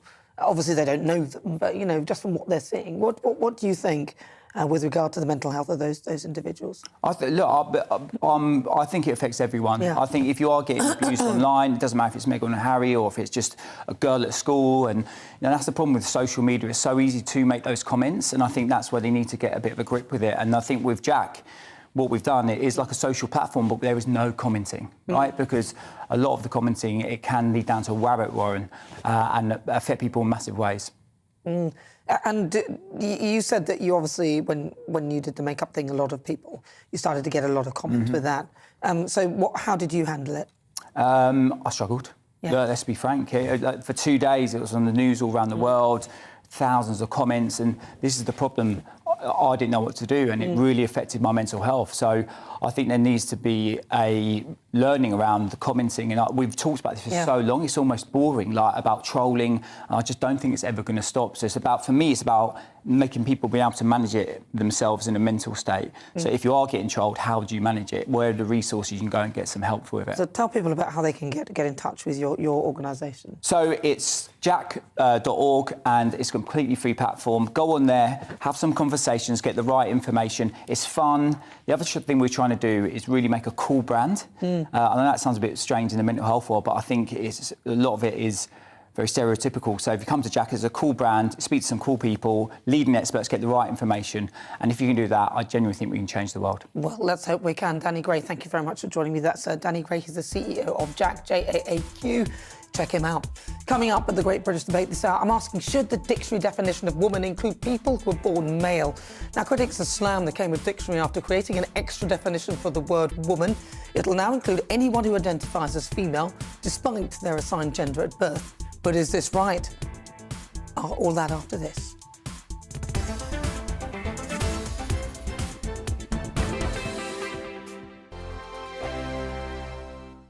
I'm Mark Dolan. Join me at 11 on GB News for Headliners, in which I'll be joined by two of the UK's top comedians discussing tomorrow's papers.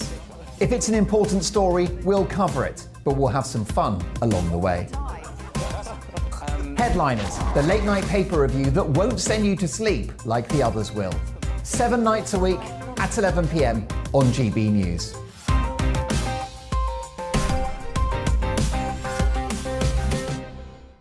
Monday to Thursday nights on GB News. At 6, it's Dubes & Co. 7 o'clock, Farage. At 8, join Mark Stein. And at 9, Dan Wootton Tonight, followed by Headliners. On TV, radio and online. This is GB News. Monday to Thursday, 9 p.m. till 11 p.m. Join me, Dan Wootton. I'll bring you the sharpest takes and hottest debates. Do you not believe in prison? I don't believe in prison. I'm completely stunned. I guarantee you there'll be no spin, no bias, no censorship. I actually was personally quite offended by it. And no reason to go to bed. So I guess they've always been quite woke. That's Dan Wootton Tonight on TV, radio and online. Monday to Thursday from 9 p.m. till 11 p.m. on GB News. The People's Channel, Britain's news channel. Join me, Lawrence Fox, on GB News. Frank, fun, fearless, and sometimes serious. Much as I love a Friday night punch-up, what I really want is a battle of ideas. I want to look at things differently. I want to hear different voices and engage with your unique experiences. Every Friday at 7 p.m. on GB News. Hello, I'm Esther McVeigh. And I'm Philip Davis. Whether you're watching or listening on TV, online or on radio, we handpick the latest stories, debates and expert opinions for your weekend. So whether that's politics, news or showbiz, we've got it covered. Join us every Saturday morning at 10 o'clock on GB News. Join me every Sunday at 6 p.m. for Gloria Meets. In exclusive interviews, I'll be finding out who our politicians really are and what they really think. It's something that you would never want anyone to suffer. I didn't know what channels there were. I didn't think I'd be believed. I must have weighed about 7 stone and I'm 5'8". My instincts was to sort of cover this up. I mean, clearly that was a mistake. Join me every Sunday at 6 p.m. on GB News, the People's Channel, Britain's news channel. Hello there, it's Eamon Holmes here from Breakfast on GB News. We're not just on your television and your screens, you know. We're on DAB plus digital radio, so you can listen to your favourite shows on the move. If you've not yet listened to GB News Radio, it's very simple. We're on your radio player and TuneIn apps, on your smart speaker, phone or tablet, or online at gbnews.uk. Take us with you wherever you go. GB News Radio. You never have to miss a moment of the People's Channel.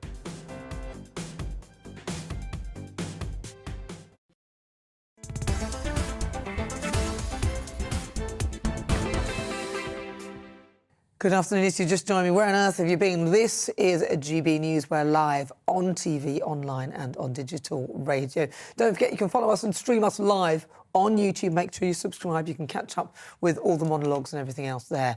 It's just gone 19 minutes after 5 o'clock. I'm Nana Akua. Now it's time, though, for our Great British Debate this hour. I'm asking, should the dictionary definition of the word woman include people who are born male? Now, the Cambridge Dictionary has recently changed the definition of woman to include transgender people. That's despite their assigned gender at birth. They've also changed the definition of man as well in the same way. The updated definition is an adult who lives and identifies as female, though they may have been said to have a different sex at birth. The definition of man has also been changed, but is for the better. So who is it helping? There's already a definition for a transgender person, so why add another? So for the Great British Debate this hour, I'm asking, should the dictionary definition of woman include people who are born male? I'm joined now by Debbie Hayton, transgender teacher and journalist, Narinder Kaur, reality TV star, and commentator Peter Tatchell, LGBTQ activist, and Katie John Wendt, diversity and inclusion facilitator. Right, so first of all, the definition... Do you think it should include people that are born male? I'm going to start with you, Debbie. Well, the definition is in the dictionary. If it's being used, then it should be in there. This definition is nonsense because it's circular and doesn't explain itself. But if people are using it, then yes, it should be in there so that people can look it up in the dictionary, see that it is nonsense, and understand what's being said. Yeah, because I thought there was a definition for somebody who is transgender, and that would be a transgender woman. Narinder, what's your view on this? I think, as my kids would say, let's not deep this, Mum. It's just a dictionary meaning. They have several different meanings, and also this isn't a dictionary handed by God, and we must be doing this. I think we should make people feel included, and I think that it's absolutely correct. Times are changing, and if a man who was assigned male at birth, who now decides he's a woman, I welcome it. I do not find it offensive. But what's wrong with... but what's wrong, Narinder, what's wrong with trans woman? Because you're not a woman, as in a woman, biological woman. What's wrong? That means there's why no say trans woman? That's like saying half black or half Indian or half this. Well, you're just that. I'm a woman of colour. They are just a woman. They don't want to be identified as trans because that's not inclusive. That's prejudice. Let's make people feel included. But it's defining exactly what it is. I mean, that's what the dictionary is about. The dictionary is not about being inclusive. We don't need to define it exactly. But the dictionary is for definitions. Peter Tatchell, what's your view? Well, Debbie's right. Including a word in the dictionary is not an approval or a value judgment. It's simply the fact that this word is in common usage. That's how new words get added to the dictionary. And trans woman is in common usage, and many people include, when they talk about women, they include trans women. So the basic definition has not changed. It still says that a woman is an adult biological person. But there's an additional paragraph or definition which takes into account trans women. So it doesn't take anything away from, quote, biological woman, it just adds to it. And I think that the reality is that, biological woman and trans woman are different. They're not the same. But both are equally valid. And why shouldn't that be recognised? Well, nobody's saying that they're not equally valid, but we're saying that they're not the same thing. So how is it that dictionary definition puts them in that category? And could that not have a further effect if, for example, that definition is taken in a situation where actually you need to acknowledge that there is a difference between the two? I'm going to bring in Katie John Wendt. Can I just add, Nana, that the dictionary definition, the new dictionary definition, does distinguish between the two. It doesn't merge them. It does say there are two types of women. Well, let's go to Katie John Wendt. Your thoughts on this? Well, curiously, so far, I think all four of us agree on the fact that the dictionary doesn't just define, but it also describes. And it's describing usage and how it has changed. We've got 1,500 years of descriptive usage of the word woman in the OED and things like that. And the Cambridge Dictionary is just one dictionary amongst men. Curiously, obviously, the word for woman has continually been defined by men since the beginning of time, because all the dictionary writers have been men. And within that time, even the phrase adult human female, which is still in there and is still the primary definition and the one that's emblazoned upon the T-shirts of some trans detractors, that's still there. But the words, if you scroll down over history and also still in some dictionaries, you'll see everything from wife to chattel to servant describing the word woman. But the thing is, as Peter said, it's a different definition, and it isn't so much a definition as a description. And also, it isn't a legal definition. The dictionary is not going to be hauled into court because you'd have to haul in all of the dictionaries, and there are so many of them. There are differences between legal cases and legal case law and medical dictionaries as well. So this is neither a medical nor a legal definition. This is a social definition, a social description. So I think that's the thing that is really key here. Well, that might. But I think Peter, I'm not sure if you are, but I feel as if you're creating a division, as if there should be a different definition for trans and there should be a different one for women. Whereas I feel in a more inclusive society, there should just be one description. A woman is a woman, whether that be born at male or they become a woman. You're still a woman. Well, I want to live in your society, but I don't think all women agree. It's quite right to make a distinction between man and gay man. They're two different kinds of men. They're both men, but they're two different kinds, and the dictionary should reflect that. Yeah, but they are still actually biologically male. And I think for me, the issue is that whilst I agree that a trans woman may be a type of woman, I think that a trans woman is actually, in my view, a trans woman is actually a man. So for me, that dictionary, to me, it's like the emperor and his clothes. A trans woman is a man. whilst they're a trans woman. To me, if you put that's what I think. If it was me in the dictionary definition, I would say a trans woman. I would put it in the definition of man. I wouldn't put it in with woman. Take the word queen. The word queen is used for the monarch, the female monarch. Queen also used to mean a prostitute, and queen is also a word that since 1924 was used of gay men. So, it can be used across the sexes and genders sometimes. It's all about context and descriptors and social evolution. But I don't Nana, as a woman, why do you want this distinction? Do you get affected? Because I know a lot of women because a trans woman isn't. No. I'm just being factual. A trans woman is actually a man. Okay, so a trans woman, if you go to the biological definition, no, but that's what I think. See, I don't think that I don't believe that a trans woman is a woman. I believe a trans woman is a trans woman. I believe they are. A trans woman is actually a man. And that's my issue with it. I think you're saying one thing when it actually is another. And I think it's a contradiction in terms, because one is not a woman. A woman, I think, to me, is an adult female. And I don't think that a trans woman is a woman. I think a trans woman is a trans woman. And ultimately, a trans woman is actually a man. Debbie? Yeah, you're absolutely right. Trans women are men, and you can get that from the dictionary. A dictionary says that a man is an adult male human being. I'm an adult male human being, therefore a trans woman is a man. So we can argue that. But what we've got here are dictionary definitions, and dictionary definitions just simply define usage. For example, incidentally, I did look up some of these before. Trans woman isn't listed, so that's perhaps we should be grumbling about why that's not in there. But there's other definitions as well. I looked up gold, for example. Gold is element 79 in the periodic table. But I've got gold stars on my Christmas tree, but we know they're not really gold. But we use the word in that way, so the dictionary includes the usage in that way. But I think you're taking away from what trans women want to be. They want to be known as just women, not trans. You keep taking away that they're a woman by putting the word trans in front of it. It's not fair. No, I'm not taking anything away. I'm just looking at it. And I'm just saying that I appreciate that you can use words to define different things, but in my view, a woman is a biological thing, and I don't believe that it's something that is open to that sort of nuance. Somebody saying to me, well, actually, you're not British, you're Indian, you're brown, you're not British. It's the same thing. I'm talking about British. Specifically. There's always words put in front. I'm talking specifically about the word woman. Add about biology? You raised the question about biology. Well, biology includes physical attributes, but the latest cutting-edge science shows that biology also includes brain structures and brain processes, and the evidence is that trans women and trans men have slightly different brain structures and brain processes compared to non-trans people, and that is a biological basis for their trans identity. Right, so they should be trans women or trans men. It's a biologically rooted thing in their brain process and brain structure.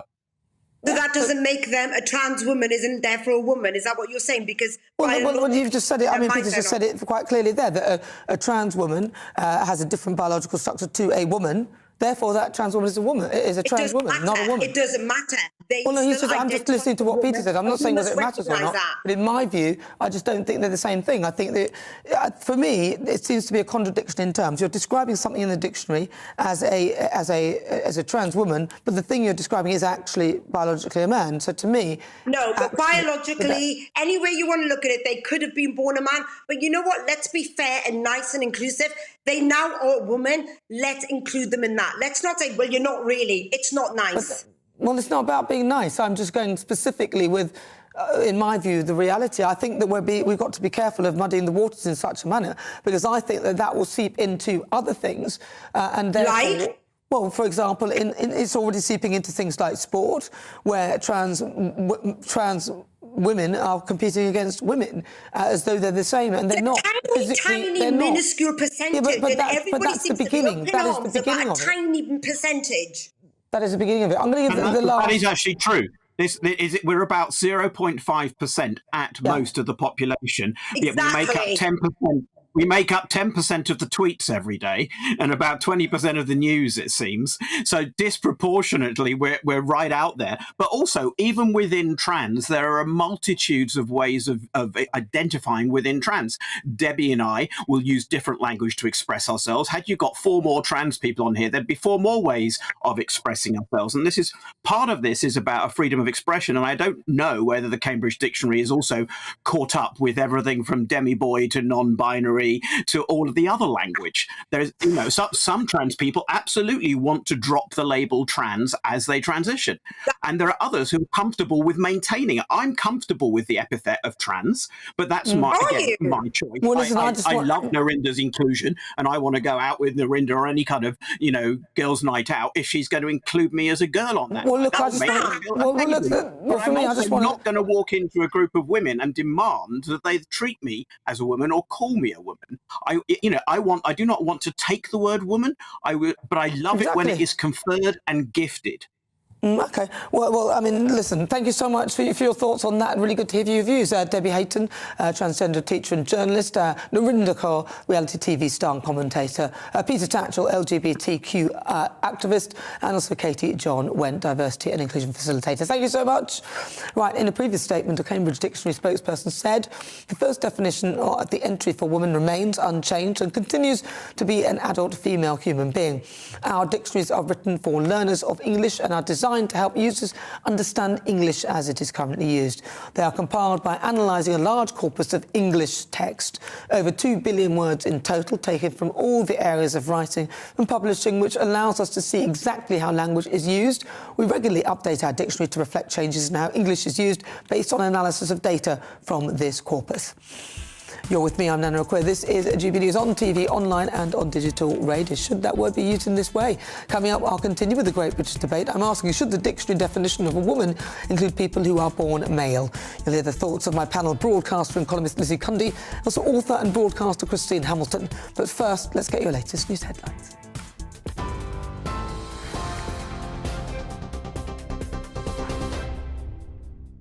Nana, thank you. Good afternoon. It's 5:32. I'm Bethany Elsey in the GB newsroom. A woman who was critically injured in a crowd crush at the O2 Academy in Brixton has now died. The Met Police named her as 33-year-old Rebecca Ikumalo of Newham. 2 other women, aged 21 and 23, remain in a critical condition. NHS bosses are urging hospitals to free up beds ahead of planned industrial action by ambulance crews in England. They say it's vital the government and unions talk urgently to resolve the pay dispute before the first day of action on the 21st of December. It comes after NHS data shows 1 in 6 patients are now waiting more than an hour to be transferred from ambulances to A&E.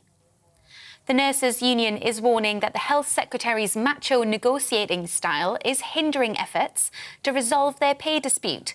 RCN General Secretary Pat Cullen says Steve Barclay undervalues the work of nurses because it's a 90% female profession. She's urging the Prime Minister to step in before the dispute engulfs the NHS.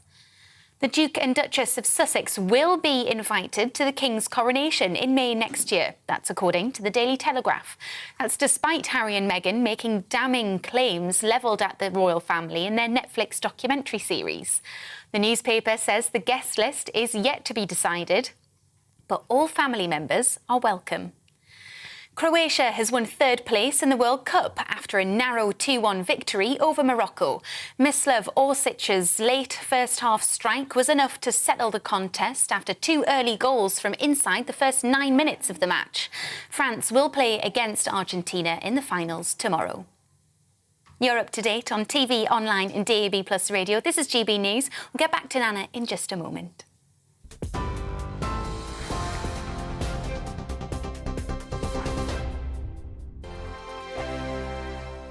Monday to Thursday, 9 p.m. till 11 p.m. Join me, Dan Wootton. I'll bring you the sharpest takes and hottest debates. Do you not believe in prison? I don't believe in prison. I'm completely stunned. I guarantee you there'll be no spin, no bias, no censorship. I actually was personally quite offended by it. And no reason to go to bed. So I guess they've always been quite woke. That's Dan Wootton tonight on TV, radio and online. Monday to Thursday from 9 p.m. till 11 p.m. on GB News. The People's Channel, Britain's news channel. Every morning from 6 o'clock, we'll wake you up with GB News Breakfast with all the stories you didn't know from the night before. So whether it's serious news, entertainment, or your own views from all over our great nation, we're here to kick off your day with a smile. And the national media should be reflecting and reporting what's happening here. You will notice the northwestern accents. Whether you're with us on TV, radio, or online, every morning, it's breakfast from 6 a.m. Hope you can join us. Join me every Sunday at 6 p.m. for Gloria Meets. In exclusive interviews, I'll be finding out who our politicians really are and what they really think. It's something that you would never want anyone to suffer. I didn't know what channels there were. B, I didn't think I'd be believed. I must have weighed about 7 stone and I'm 5'8". My instincts was to sort of cover this up. I mean, clearly that was a mistake. Join me every Sunday at 6 p.m. on GB News, the People's Channel. Britain's news channel. Hello there, it's Eamon Holmes here from Breakfast on GB News. We're not just on your television and your screens, you know. We're on DAB plus digital radio, so you can listen to your favourite shows on the move. If you've not yet listened to GB News Radio, it's very simple. We're on your radio player and TuneIn apps, on your smart speaker, phone or tablet, or online at gbnews.uk. Take us with you wherever you go. GB News Radio. You never have to miss a moment of the People's Channel. My name's Tom Harwood and join me 9:30 a.m. every weekday for The Briefing, your one-stop shop for everything you need to know about what's going on in politics today. I wonder if this is a deal that might need to be like the biscuits in this factory, twice baked. Is there not an opportunity here to win out against the extremes? Tom Harwood, GB News. What are you going to do about it? Things should have been done differently, and they certainly are being done differently. Don't miss it. The Briefing with me, Tom Harwood, 9:30 Monday to Friday on GB News. Hello, I'm Simon Evans. Join me on GB News for Headliners at 11 p.m, where I'll be joined by two of the country's top comedians as we take a look at tomorrow's newspapers tonight. If it's a big story, we'll be covering it, I guarantee, but we'll also have some fun along the way. That's GB News Headliners at 11 p.m. We won't put you to sleep, unlike some of the other paper review shows out there. So join us, 11 p.m, 7 nights a week.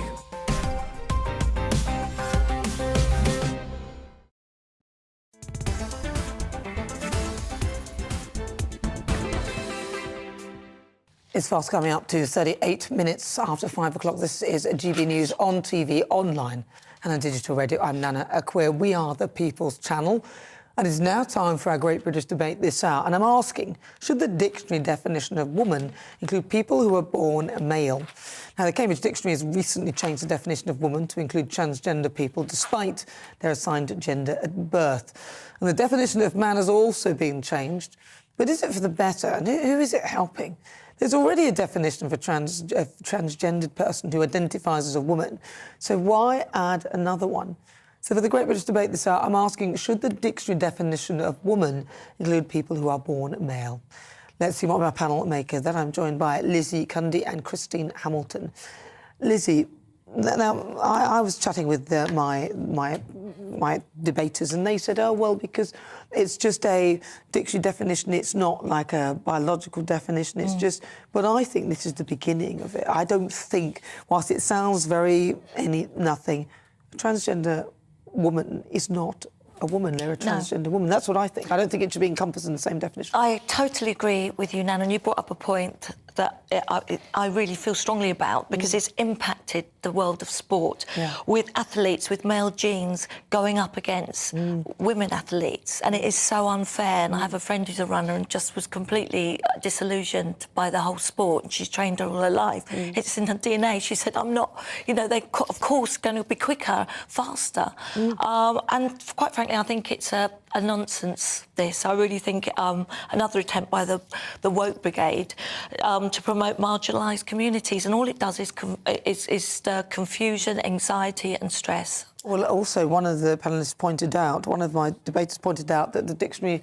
is written by a man anyway. They're written by men. Samuel Johnson, did you know? And I think he would be quite upset with all this. He will be. I just don't understand why they're acting like it's such an innocent sort of, oh, it's OK. I think it's it's a creeping in to sort of blurring the lines, and I don't think that they should be blurred in any way, shape or form. I think the definition needs to be clear. You can't say, oh, it's just the changing of the use of the word, so that's why it's... No, you're changing the use, and I'm not agreeing. Keir Starmer didn't know what one is. Are you agreeing with it, Christine? Yeah, absolutely not, and it's an insidious creep of this so-called identity politics, and they justify it, these dictionary people, by saying we have to write what the usage is. I don't think the usage is that a trans woman is a woman. I think the usage is generally that a woman is a woman and a trans woman is a trans woman. And I think it's it's ridiculous. They have the same definition. There's one dictionary which I thought was wonderful. I looked this up. It said defining a woman as, quote, having a gender identity opposite to male. So then you look up male, having a gender identity opposite to female, which, of course, is useless. But, no, it's quite wrong, and it's trying to force the majority to accept a minority view. As always, it is the tail wagging the dog. But, you know, most of the dictionary compilers are probably woke as hell, so what can you expect? But it's just very unfair. I mean, I thought it was unfair when Eddie Izzard said he wanted to run as a women MP for Sheffield, I think it was. And I thought... How is this fair? How is this fair on women? It didn't end well, did it? No, it didn't end well for Eddie. Keep up with the comedian, the jokes. People voting are women, and I don't believe that the dictionary have consulted women, because I think if they said, oh, well, this is the way the word is used, not in my book. Not in my book. No, is it used like that in your book? No. In yours, Christine? No, of course not. And I don't think it is in the vast majority of people. We are being forced to accept a minority view, and this is yet one more step on that road. Well, that's exactly what was also pointed out in the discussion, that it's a minority of... And I said, well, exactly. This you might think that that's how the word should be used, but even Debbie Hayden is saying it's ridiculous. She's a transgender woman. I don't understand why it seems that a lot of the trans lobby, or a lot of the transgender people, but I don't even know whether it's actually them, but people who won't accept the definition of transgender women and want to insist that they are women. They're not. But sadly, they are wrong with being transgender. No, exactly. Of course not. But look at J.K. Rowling and all of the trouble that she's had, and sadly, some play the sexist card at a drop of a hat, which just causes prejudice and discrimination. You know, it's so unfair. And the people who really suffer are the born women, people like us. They're trying to squeeze out the born women so that we don't exist, and we suddenly have to be in one great big amorphous mass of everybody else, and it's just ridiculous. All this diversity and inclusion put us all together, but then people want their own identity within the diversity and inclusion. So then you've got all the different definitions for non-binary, this, that, and the other. But I thought you wanted to include. Yes. And now I'm supposed to be a cisgender woman because... And it's like, no, just woman. This is what woman is, and then... But it's causing real anxiety and stress and confusion, and it's totally not fair. It's dehumanising women, and I'm proud to be a woman. Yes, because I'm going to have to define what kind of a woman I am when there is only one kind of woman. And then you can have different versions of what you might call as a transgender woman, but ultimately... You're a man. Yes. So that's okay. But become a woman. But this is a slippery slope. This is a slippery slope. I mean, look, even in the music awards now, you cannot... Even Adele said, you know, I'm proud to be a woman. I've worked hard in this very male-orientated business and done so well as a woman, but cannot be awarded as one. No. And... the dictionary defends it because they say they have to reflect current usage. I don't think current... Well, that's their defence, one of their defences. I don't think current usage is... to include trans women as women. The vast majority of people do not. They are a separate category. Of course, they're welcome, you know, to be a man who is now a woman. That's fine. Nobody is rejecting them. Nobody is, etc., etc. But to say they're just a woman, like a woman who's born a woman, is just plain wrong. But it's very unfair, as I said, in the sports world, to be, you know, competing. Well, that's the point. And how can it trickles in. It's a trickle effect until eventually we're going to have to accept this narrative that a trans woman is a woman, just like a woman who's born as a woman, and it just isn't true. And I don't know why people should worry about being called a trans woman if you're a trans woman. There's no... And I'll be called a transphobe for daring to say that. And that's how it works. Well, let's see what our viewers think. Like racism, too. Well, exactly. People using this card. Let's see what our viewers think. Let's welcome some of our great British voices. This is your opportunity to be on the show and tell me what you think about the topics that we're discussing. Today I've got three of you. Right, let's start with Jonathan Jones. He's there in Cornwall. Jonathan, he's got a cup of tea. He's got to. Jonathan. Yeah. Jonathan, what do you think about this? So the dictionary definition, which is just a usage of the word, which I don't use trans woman as a woman, but I don't know, maybe you do. What do you think? Yeah, I think it causes confusion and anxiety, as we just heard. I think I'm not actually drinking tea. It's called Manuka infusion, and in the dictionary, it's not tea. And I think this is just a bit of fun from Cambridge. I think you said it's Cambridge Dictionary. They just want to get one over Oxford. I think what we should do is identify Oxford as Cambridge and see how that goes down. No, that's a good point, isn't it? I like that. I like that. Yeah, they wouldn't be happy with that. Let's go to Miranda Richardson, not the Miranda Richardson, but a different Miranda Richardson. She's on the end. Miranda, you're there in Northamptonshire. Hi, what do you Nana. think? What do you think? Do you use trans women as a woman? Do you know what? I'm getting so confused as to what I'm supposed to use and what I'm not supposed to use. And the whole point of going to a dictionary, if you are someone who's learning English or beginning to understand English, is to give you a definition. Now, I know, like we've said earlier, they're trying to use it as explanations and a way to, and I think one of the things they've kind of said is to use it in a sentence, like we do most words. So that, the doctor encouraged the man to live his life as a woman for a while to see how he gets on. That's one of their understandings. Well, it should be a trans woman, though. It should be a trans woman for a while. I'm confused. Yeah. Do you know what? I have far too much going on in my life to worry who I've upset this week as to what they've got going on. But you say that, but then the trickle effect will be that then men who identify as women can use women's prisons. Remember, that's how we're going now, and that's how it is. And suddenly, well, it says it in the dictionary. That's how it is. It might sound very innocuous. I think that's a very different. Well, that's where we're heading. Topic, I think there's no way that's ever going to happen. Well, it is happening. Julie Ford, you're there in Bedford. What do you think? Well, at the end of the day, in 1,000 years' time, Nana, when they're digging us up, they're only going to identify our bones as male or female. Nothing in between. I think this is really blown out of proportion because at the end of the day, a dictionary is nothing more than a learning tool. It's there to help us understand the definition of a word and how to use it best in language in a sentence. People who are trans have gone through so much to be trans. I think clubbing them on the end of woman is actually doing them a disservice. I think they need their own section in the dictionary, to be honest with you. Wouldn't you? You'd think there'd be... Well, you'd think so. I don't even think any trans women would even agree with this. I don't know whether they get it, whether they've spoken to any women either. But so far, most of the women I've spoken to have said that a trans woman is a woman and a woman is a woman. Thank you very much to Jonathan in Cornwall, Miranda in Northamptonshire, and also Julie in Bedford. Thank you. And now... it's time for another story that caught my eye. Well, the second part, we didn't talk about it, so I'm going to talk about it now. The second part of Harry and Meghan's controversial documentary, which was released. In the last 3 episodes, they accused the press of telling lies, stirring drama and causing a large amount of negative attention towards them. They also claimed that the various royal households have been working against them. So what do you think? Do you think that we should have a media blackout on Harry and Meghan? Let's go to my panellists. I'll start with you, Christine Hamilton. What do you think? Well, that would be wonderful, wouldn't it? I'm sick to death of them. But I'll tell you, it's backfired. I was looking up the figures. Since the Netflix thing has aired, Harry's approval rating has gone down from -13 to -26. And Meghan's approval rating has gone down from -32 to -39. By contrast, William is +62 and Kate is +57.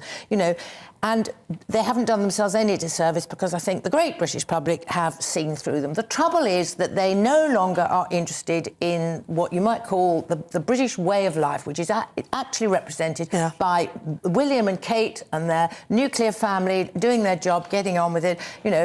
They've joined this sort of global elite of the Obamas and Oprah Winfrey. I don't think the Obamas want them. I don't think so. And the Clooney's have kept quiet about this one. But it's become a religion now. It's become a religion. They've got nothing else to do. Wokeism. Well, you talked about their rating. I wonder what their Netflix rating, though, is. That's all they probably care about. What do you think? I think Netflix will be wanting their money back. I really do. I really do. Me, myself and I should have been named. Let me tell you, she has scored the biggest own goal ever, and it's backfired not just in this country, but across the pond in the USA. And it is really gone well. She thinks, the British monarchy has been with us, for over 1,000 years. She thinks with her slurs, smears, lies, she can bring down our monarchy. I'm sorry, you're wrong. She really didn't judge it, how much we love our royal family, and how upsetting it is for us to hear this. Well, can I just say, in the documentary, they actually said that the British people didn't, they didn't realise actually how much they were loved when they were leaving, and I think they realised realise they'd made a mistake. But I'm sorry, judge the room. They're complaining about their cottage. They were complaining it wasn't, royal enough and smart enough. Judge the room. We're in a high cost of living. There's a war in the Ukraine, and we're supposed to feel sorry for them. 30 seconds to you, Christine. Well, nobody begrudges them their love story. OK, they love it. And if Netflix wants to put them out as a love story, but the way they have attacked one of our great institutions, as you said earlier, calling the because his brother shouted at him. What brother hasn't shouted? Well, exactly. Listen, occasionally. I mean, it's just letting you know, 24 more sleeps to his book. 24 more sleeps to the book. I'm not bothering with the book. I'm not buying the book. I've heard enough. Listen, it's time for our quick fire quiz. It's the part of the show where I test my panel on some of the other stories that are in the headlines right now. Joining me, broadcaster and columnist Lizzie Cundy, and also author and broadcaster Christine Hamilton. Right, let's hear your buzzers. Lizzie, Christine, your buzzers match your clothes. Yes. Right, now remember, don't press them before I finish the question. Question 1, play along at home. In order to avoid offending students at university, a university has requested that everyone calls the Christmas period what? A holiday fun times, B, festive free time, or C, winter closure period? I think that was Lizzie. A, what was that? What was it? Holiday. A holiday fun times. Christine, any I don't know, festive free time, I should think. It was actually C. Winter closure. Winter closure period. We're going to have one of these goes. Come on, these students are woke, for goodness sake. Yes, the university chiefs have said that calling the holiday Christmas could be seen potentially offensive. Their political correctness killed the Christmas spirit. I don't think so. Question 2, true or false? Not a single England fan has been arrested during the World Cup tournament in Qatar. Lizzie? I think that's true. Christine, press your buzzer. I've no idea. Let's say false. I'm not a footy fan. No, it's true. Oh, my God. There was no booze. They had to behave, and they knew they'd actually go to jail there. Exactly. Yes, for the first time ever, not a single England fan has been arrested during a World Cup. Do you think that that's partly due to the alcohol restrictions? Yes or no? Yes. Most definitely. Yes. Right, question 3. What did the fire brigade have to rescue from a lamppost during the cold snap? Was it A, a cat? Was it B, a child who licked the lamppost? Oh, dear. Or C, a seagull?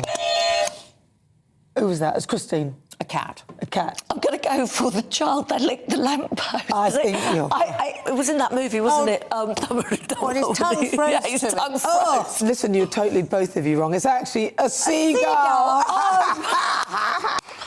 We're not doing too well. Some people just eat it. No, I'm joking. Poor thing. The seagull's feet were frozen to the lamppost. The residents of Bridlingham complained that the fire brigade were wasting time and resources by freeing the bird. Do you think that was right, that they should have spent time? They really prepared to watch that bird just slowly die to death? You've got to look after. Well, what about other people in the How long did it take? I love birds. How long did it take? Well, what about the people in their homes chilling, freezing because of the cost of energy? Yes. Oh, you couldn't leave a seagull up there. Right, let's go. Question 4. One man has pledged to eat an enormous amount of Yorkshire puddings on Christmas Day. But how many? Closest answer. Lizzie? I'm saying 48. I don't know why it came into my head. Christine, press your buzzer, Yorkshire please. puddings on Christmas Day. 60. 60. Wow! Probably 20. 600! 600? Yes, the father of 2 has called himself the UK's biggest Yorkshire pudding addict and intends to prove it this Christmas. I'd like to see what he looks like. You can't eat. His digestive system. How many could you have? Well, I don't really like them. OK, 0. because they're all air and there's a hole in the middle. Yeah, exactly, they're all air. I could eat 10. 10, yeah. 600, I don't believe seeing is believing. We haven't seen a picture of this guy. Question 5, final question. I don't know what the scores are. Somebody will be counting them. Question 5, the final of the World Cup is tomorrow, but what player on the pitch has the most Ballon d'Ors? Oh, look, I haven't got a clue. I don't know who Mbappe is. Is it annual football award? Messi. Messi. I was going to say Messi, because that's the only one I've heard of. Well, Lizzie said Messi. Let's see. Is it Mbappe, Messi or Giroud? Oh, I didn't see the third one. It's my fault. Well, he looks like Ryland. That's the last one. The answer is Messi. Yeah, OK, that was to Lizzie because she got in first. Right, yes, Lionel Messi will play in his final World Cup match tomorrow. He currently holds the most Ballon d'Ors, which is 7. Who are you rooting for in the final? There's 2 different... Certainly not France, I'm afraid to say. Who else is there? France against... Argentina. Whoever is fighting France, I'm rooting for. Whoever is fighting France. Argentina. You go for Argentina? Yes, indeed. I'm going to go for for last time in the sweepstakes when I used to work at Capital Radio, and I worked with all men, and I pulled out the sweepstake of France, and they all got I won. I took their money. Well done, that little girl. Right, well, on today's show, I've been asking, are you fed up with the strikers? And according to our Twitter poll, 80% of you say yes, 20% of you say no. Huge thank you to my panel broadcaster and columnist Lizzie Cundy. Lizzie, thank you very much. And also author and broadcaster Christine Hamilton. Thank you very much, Christine, for joining me today. And thank you to you at home for your company. Tomorrow, I'll be joined by broadcaster and journalist Danny Kelly and also political commentator Sam Dowler. So make sure you join me there. We've got some very exciting and outside for you. Stay tuned. And don't forget, you can also catch up with the GB News app. Check out my show, and don't forget to watch my monologue on YouTube, where you can also stream all the shows live. Look forward to seeing you tomorrow at 4, but I'll leave you with the weather forecast. Have a fabulous day. Enjoy your day, and I'll see you tomorrow.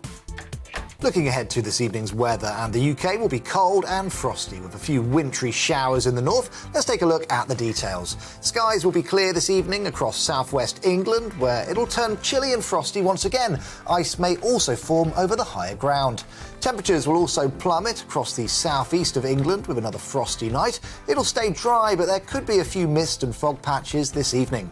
South Wales will be dry and cold this evening with clear skies. However, showers will continue in the north, mostly falling as a mixture of rain and sleet. A dry, cold